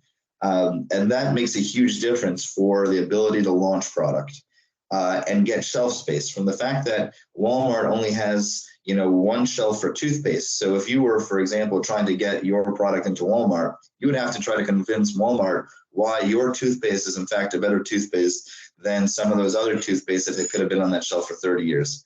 Now, on Amazon, since you may not be the best selling product in the search toothpaste, but if you have a unique, let's say, children's toothpaste, then children's toothpaste is its own search. And let's say you don't even have a unique one of those, but you have a unique, you know, blueberry children's toothpaste. People do search on Amazon blueberry children's toothpaste, and you can do business on that particular aisle. So a small, we call it the growth of the mid-sized brands, all of a sudden where you would have to outsell some of the best-selling brands in the world to get onto Walmart. On Amazon, you just really need to have a great product in your unique space, and therefore able to gather sales from those particular aisles of Amazon, which are far greater than the aisles of Walmart. So the fact that Amazon supports a much larger SKU catalog, particularly because it has so many more searches, each search being an aisle, is the first area in which a young brand can try, all of a sudden almost immediately do business in the United States. A brand that does not necessarily have a long history of doing business in the country can all of a sudden start selling on Amazon.com. And not only that, take space on these millions of aisles that Amazon has, each aisle bringing more customers and more shoppers. That's the first world of opportunity for, you know, brands launching on Amazon.com. The second one has to do a lot with what generates revenue on Amazon. In Walmart, the way that you sell to Walmart is a very much a relationship-based game. Obviously, they look at the metrics of your product, but you have to convince a buyer that to buy your product, and he's going to take a certain amount of product, he's going to put on your shelves, watch how it performs, decide next year whether or not he's going to take a new SKU of yours or not. It's a very much a relationship-based game. And the sales are relationship-based. However many stores you get into, that's how many sales you'll do. While in Amazon, there is no relationships at all. No single person determines how many sales you do. The way that you generate sales in Amazon is you get your product onto certain searches, like we mentioned before, you know, blueberry toothpaste. When people click on your product, they see a bunch of text, a bunch of graphics, some customer reviews, and just your price point, and decide whether or not to buy it. So the sum of your revenue is simply based on how persuasive is your product page, how persuasive is your product in convincing somebody to add to the cart and buy it off the platform. And why that's so important here is because if you technically have a product that looks better, has a better brand story, customers talk higher about it, you can outperform legacy brands with 50 years of sales relationships and millions of dollars of marketing behind them, simply by the fact that the customer feels better about purchasing your product, whether it be because they like the different history of your brand or whether they like the different product features that you guys focused on or whatever the case might be. So all those years of relationships get thrown out the window, and it becomes a much fairer playing ground for selling your product, where customers view your page. If they like it, they buy it. If they don't, they view it in the next page. And those are the two main reasons why when you launch, never in the history of commerce probably, has there been such an opportunity to gain market share in a market which is frankly saturated with product. All of a sudden, we've, in the last 10 years, last 20 years, have seen a complete revolution in commerce to e-commerce. And this has really opened up, number one, ability to, you know, present product to different customers with different product selection, different aisles. And number two, a much fairer playing field for convincing potential customers to buy your product. And this is the fundamentals of why exactly we feel and why we've been working with the Trade Hub. Today we've launched, I think we're on our we're up to 45 brands out of, you know, the Southern African region in the United States. And that's each brand launching a product, building it up on the search. I'll show a few of them soon. But the idea being let, you know, young and high potential brands with the help of the Trade Hub get market share in this new revolution. But jumping to what exactly it is that makes up a successful Amazon, and I'll be brief here. Of course, all of this has a world behind it. All of these actually represent teams within my firm. So as you can imagine, each one of these is a little more complex than just the title here would imagine. But the basic idea of breaking down Amazon here is that there are three elements to success in Amazon. The first is you have to have your product up at the right price. You need to ship them inventory to the Amazon fulfillment centers. You need to stage goods in the United States. You need to check your profitability. You need to manage the platform and all of the different parts of selling on Amazon. We group that together in what we call retail management. Retail management means you need to manage the sale of the product on Amazon, the profitability, inventory, the Amazon regulation and policy, all of the different elements that go behind actually selling the product, staging goods, logistics, all of that. And we have warehousing in the United States and a retail team. We've developed our own software, I mentioned earlier, Nifty One, for, you know, a deeper perspective within your Amazon and all of that. The second world is your listing management, which means at the end of the day, unlike a retailer, where you can walk up and pick up the product, feel, see how it looks, look at the packaging, feel how heavy it is, all of that actually is not possible on Amazon, which is just a website. So your chance to persuade a customer to buy your product, which as I mentioned is the most important part of selling on Amazon, is all has to do with your listing. Your listing means your product page in Amazon. I'll show you one or two of them coming up. But the idea behind it is that's your presentation and your ability, your opportunity to persuade customers. And depending on how strong your listing is, that's going to depend on that is going to be related to how many sales you do, how many customers you convince, and of course, how much revenue you can do on Amazon. And that's a separate team of ours fully around, and that consists of art directors and graphic designers, people that understand what Americans are searching for, branding people, all of this around making sure that the listing is on the highest quality possible. And then finally, the last piece is marketing. Now, what does marketing mean on Amazon? Marketing on Amazon simply just means getting your product to the top of different searches, identifying searches where your product can do well on. So for example, if you have a toothpaste, you may not do well on the search toothpaste. You may not even do well on the search children's toothpaste, but you may do well on blueberry children's toothpaste. And in that case, if you do well on the search blueberry children's toothpaste, the marketing that we apply is to spend some sponsorship to show Amazon that we do good business on the search children's blueberry toothpaste. And therefore, Amazon will look at this data, say, hey, this product does well in the search. And then even without marketing, presents products to customers. So what that really opens up is that with a small marketing spend, you can actually get placement and do long-term sales on the Amazon platform. Now, we today, as I mentioned, launched around 45 different brands. We're in the process of launching 45 different brands out of Southern Africa, and we're expanding, working with different government agencies out of Southern Africa, different countries there, South Africa, of course, being a big one.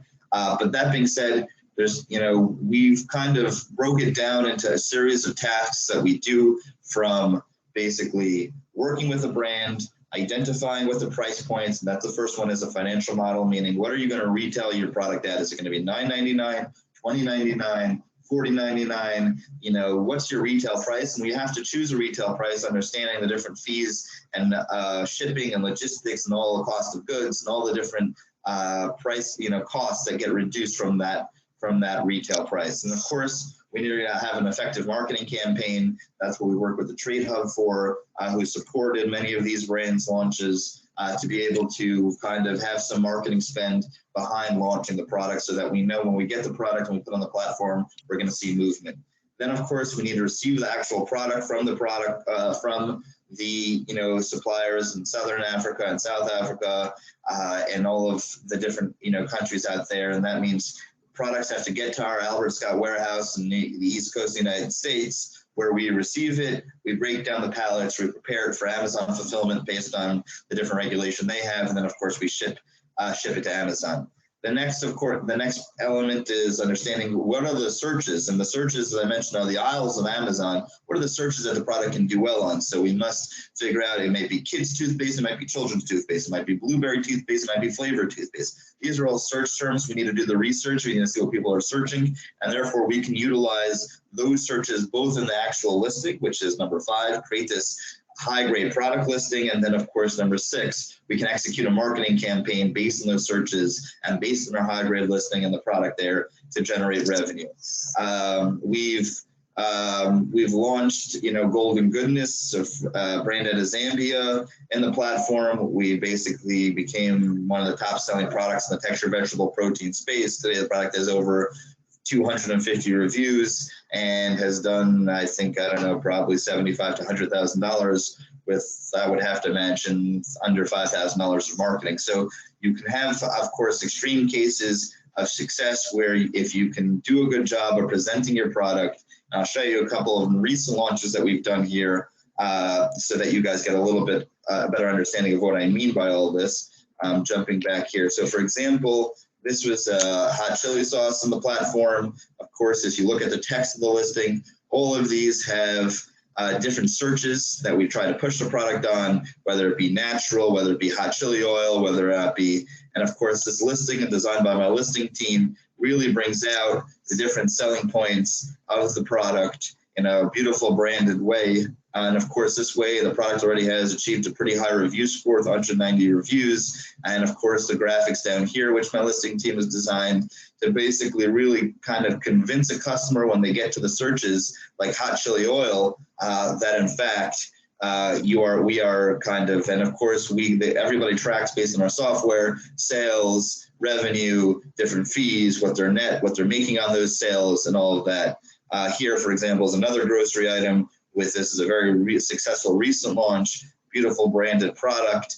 And of course, another product that really is doing beautiful business on the platform, killing it in a bunch of unique searches like chili hot sauce, as well as garlic hot sauce and other searches like that. And of course, they keep track of their product. And then there's not just grocery items. For example, we'll throw in expensive, beautiful crocodile leather,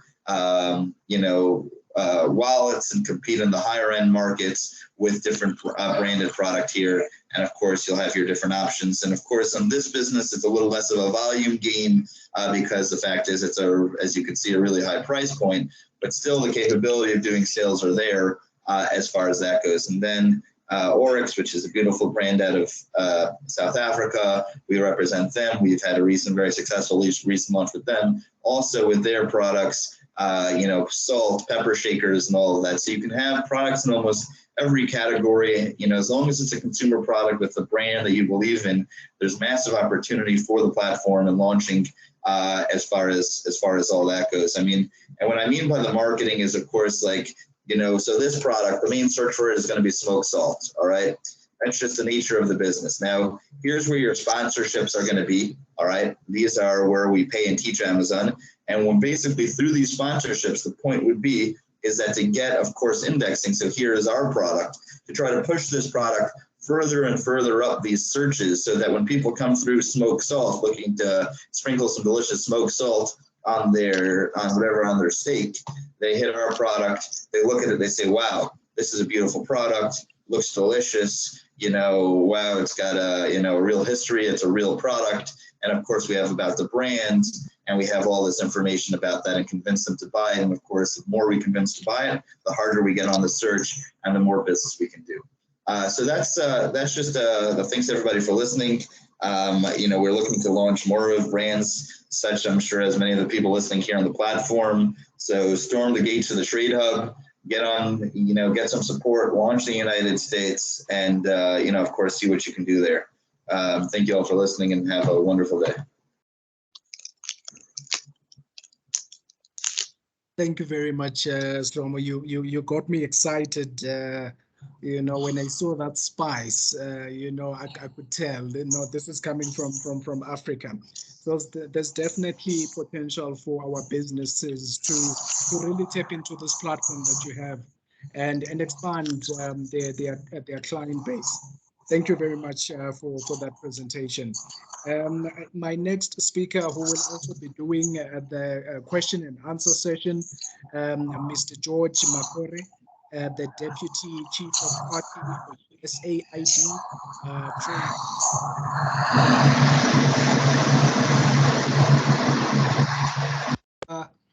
25 years of experience in mainly in the SADC region, working on programs aiming at enhancing regional integration, strengthening the Southern African region competitiveness and role in focusing on trade, investment policy, and communication. So he is definitely a very important person or important speaker in terms of addressing issues under AGOA. So he will be handling the questions and taking the program forward. Mr. Makore, the floor is yours, sir. Thank you. Thank you very much, Chair, and good afternoon, colleagues, and good morning, colleagues from the other side of the ocean.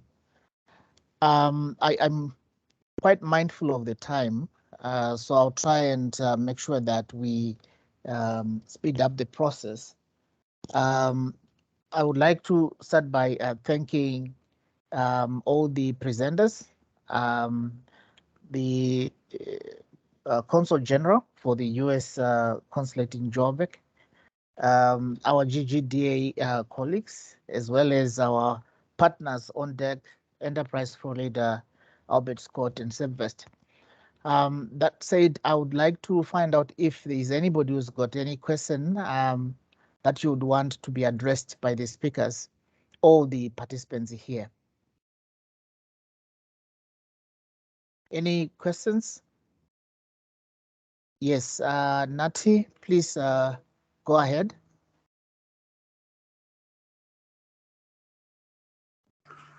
Afternoon, everyone. Good afternoon. I'm coming from a company called Natingun. We design and manufacture shoes, different kinds of shoes and accessories, basically. We're based in Johannesburg. So my question is based on Paul Venture, Mr. Paul Venture.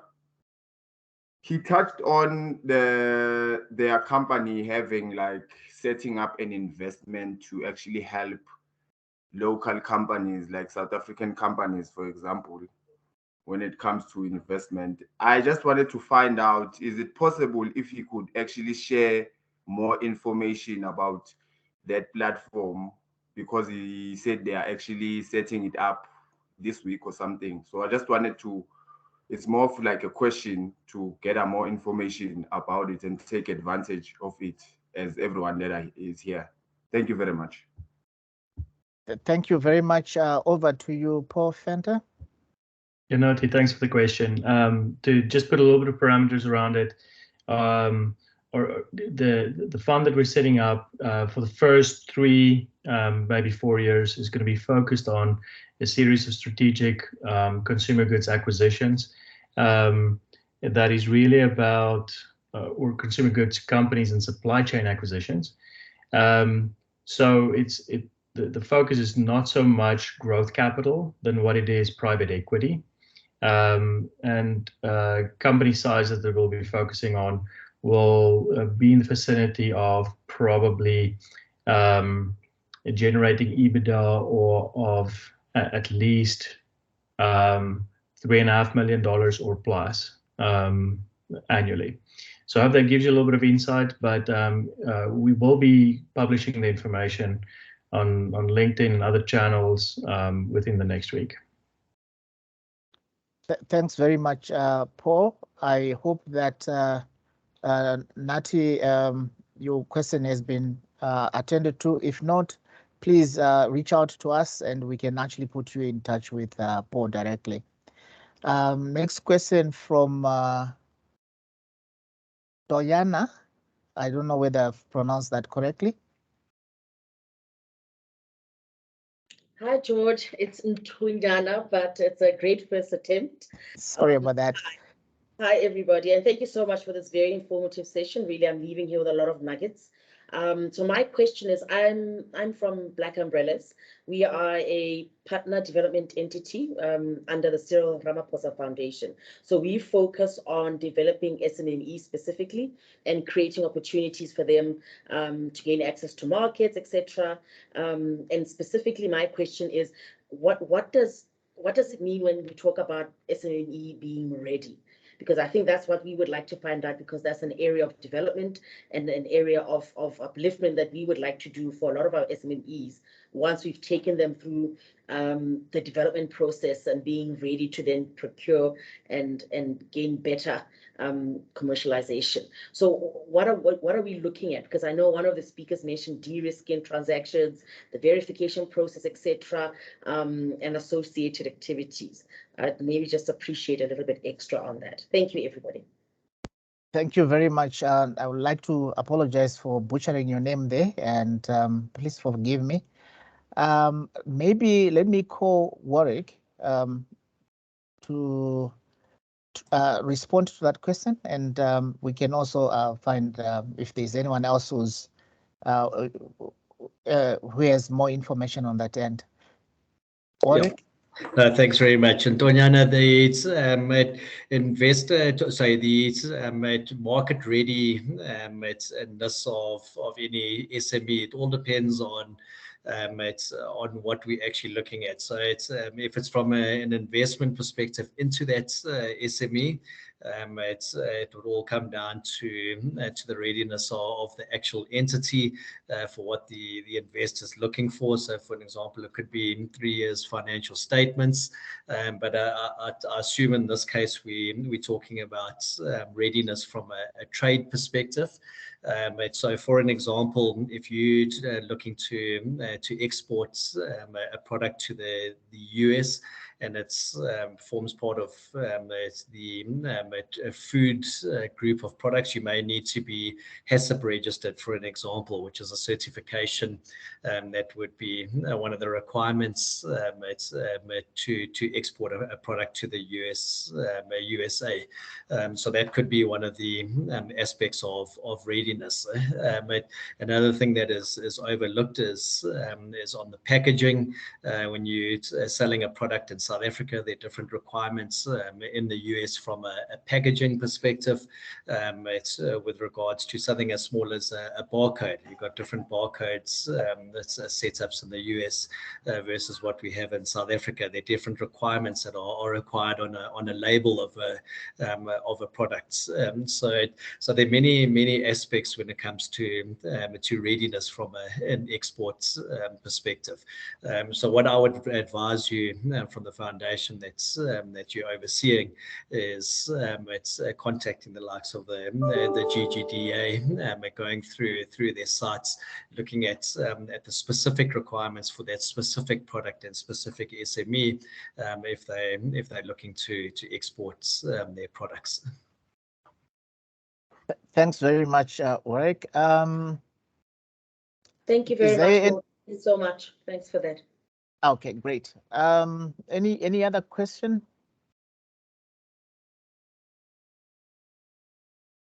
No? Okay. Yes, please go ahead. Pumalani? Oh, yes, George. And to everybody, how are you? Very good, thank you.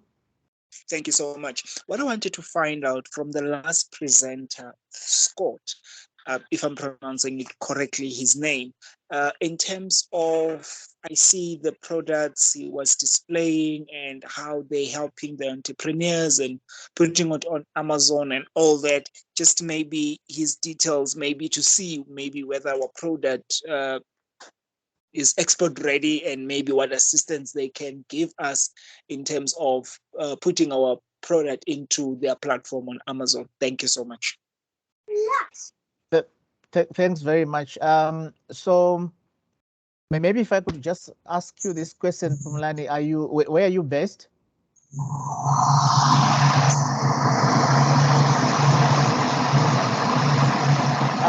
Tomo, please, if you could just mute for now. Sure. Yeah, you know, it's yes. Go ahead, Pumlani. Oh, yes. So I'm saying we're based in Everton, and we fall under Mfuleni municipality. That's Vereeniging. Okay. The reason why I was asking is it might be easier if we, because I'm actually being mindful of the time. If we don't give you, you don't get the answer that you expect, you can actually reach out to me directly or Cosmas Mamunze. I will show the emails here later. Then we will be able to get you in touch with Tomo to have a bit more detailed explanation on that. But for now, Tomo, would you like to try and briefly explain or answer or respond to that question? Sure. You know, I'm not going to go into too much detail, but the general idea here is that assuming that the product is export ready, then really what's necessary is to raise a little bit of capital, depending on the product and price point, but that means anywhere from $2,000 to $100,000, depending on how big of a push you're looking to do, but a little bit of capital that you can invest in marketing. And then, of course, it's always easier to use an agency like ours, but you don't need to. The main idea behind it is get your products to an Amazon warehouse. There's some regulation there. That's step one. Choose a retail price point is step two. Design your product page is step three. So you need to have a product page. And then, of course, apply marketing, as I was talking about the capital, to get your product going. Certain products are going to do better than other products. Obviously, we always push brands to put their best products forward, the products that they believe mostly in. And on Amazon, where there are so many products, it's extremely important to focus on the niche and the particular reason why your product is different and unique. The reason for that is not just because there are so many products, but also because the reasons why the things that make your product unique are going to be the things that we're going to push, because that's where, of course, you're going to do the best. So, for example, if you are a toothpaste, but you're the only toothpaste that's made from a particular type of gum, let's say, then of course you want to mention that, of course, in your product page and listing, and you want to push your product on those searches in case anybody who's coming through those searches that's the most likely place you're going to do business. But as far as actual practically getting launched, I advise and urge you to speak to Cosmas Mamuz and the Trade Hub. We've been working closely with them. We've been working with some government agencies as well. Speak to CETA, speak to whatever government agency that's and help, because they've certainly been very involved in funding and supporting the launch of brands in the United States. And it's been a wonderful relationship. We've gotten, as I mentioned, we're on 45 is how many brands we're up to. And there's no reason why, if you have a consumer product that's doing business, that has success in whatever region you may have, to try that product. It doesn't make a difference if it's a fashion item or a grocery item or a home and kitchen item or a beauty item. You should certainly give it a shot to do a business on Amazon. Through Amazon success, you may have success as well through other retailers. And of course, utilizing some of the other platforms here like On Deck, and you can utilize your Amazon and kind of almost use it as a leap to try to get into other brick and mortar retailers and other retailers in the United States by showing them a beautiful product that's well reviewed and successful on Amazon, which they're anyway going to check up when you try to sell to them. So I think that, that's the really top level. I don't know if I really answered any of the questions in detail, but of course you can always continue if you have questions. There is an email address. I'm putting it right now into the chat. It's called international at albertscott.com. You can just send a question there. It's in the chat now, and of course they'll handle whatever issues may have. We don't take care of the actual export process, so I would recommend speaking to the Trade Hub and professionals you know in what it takes to get the product to our warehouse in the United States. But from there, we should be able to take it from there. Alrighty, I think that that covers it.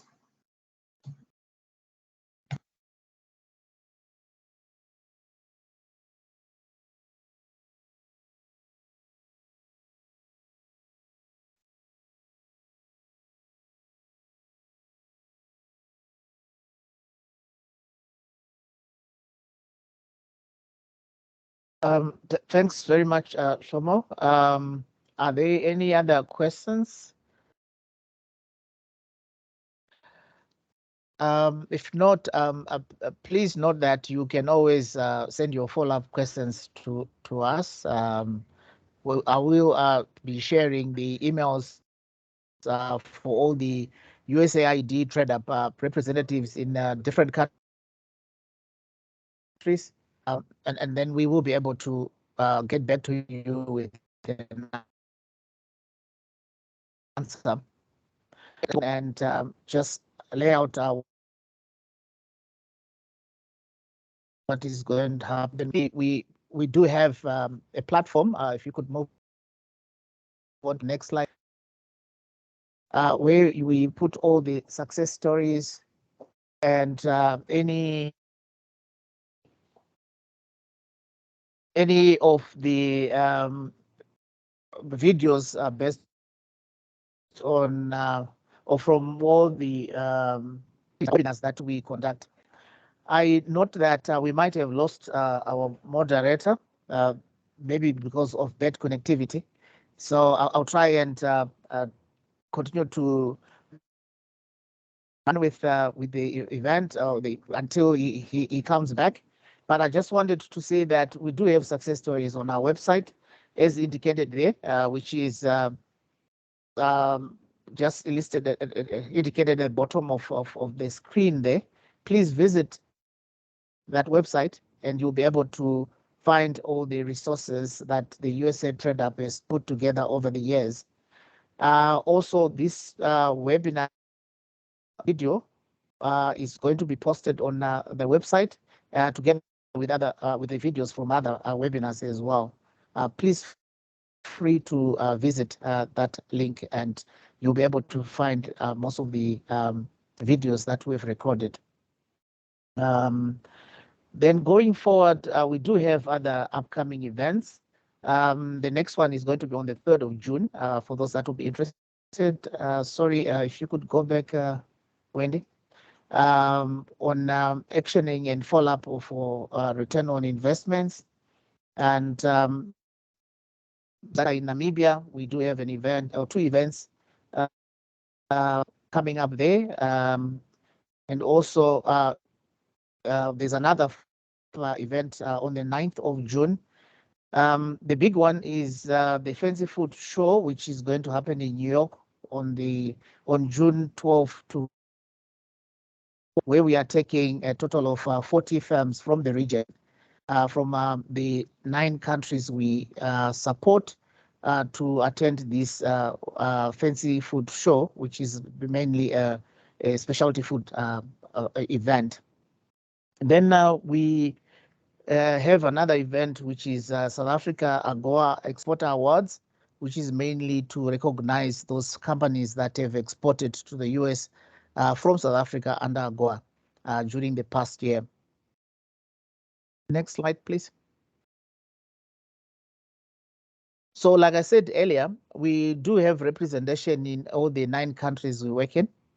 Or the emails of our country representative in each of those countries are displayed here. But I think the one that I need to highlight is the one for South Africa. And you can actually reach out to Doreen and she'll be able to respond to you with any queries or to any of your queries, particularly if you still have questions that you might want to be directed to the presenters from this event. Next one, Wendy. Okay, that's the all I have to share with you. I don't know if our master of ceremony is back. Oh yes, there you are. Back to you. Thank you very much, Mr. Makore. Definitely, I think those engagements that you've just highlighted, many of the businesses that are connected to this session would definitely be interested, and hopefully this presentation will be shared with them. But on our side, as the City of Johannesburg, we would like to express our gratitude to US Trade Hub, the Consul General, our colleagues at Province, the distinguished presenters. We are grateful for this partnership that is maturing, and hopefully it will result in a lot of businesses benefiting from both opportunities on all sides. You know, we are the biggest in terms of trade with the US as the province of Gauteng. So these discussions will definitely continue even after this session. Thank you very much to everyone that is in attendance. We know that we ran over time, but it's not a mistake that you remained in the session, because this has to do with your businesses. Because we always say that government cannot create jobs, but can only create an enabling environment for businesses to thrive. So the fact that you are still part of this session, we really appreciate that you are taking such discussions very seriously. Ladies and gentlemen, my name is Marcus Baliso. I am the Director responsible for trade and investment for the City of Johannesburg. I don't want to say the meeting is adjourned, but I would say that let the discussions continue, and thank you everyone for attending this session. Thank you. Thank you. Thank you. Thank you. Thank you. Thank you. Bye. Cheers. Bye, Bye-bye. thanks. Bye, Marcus. Thank you. Bye, everyone.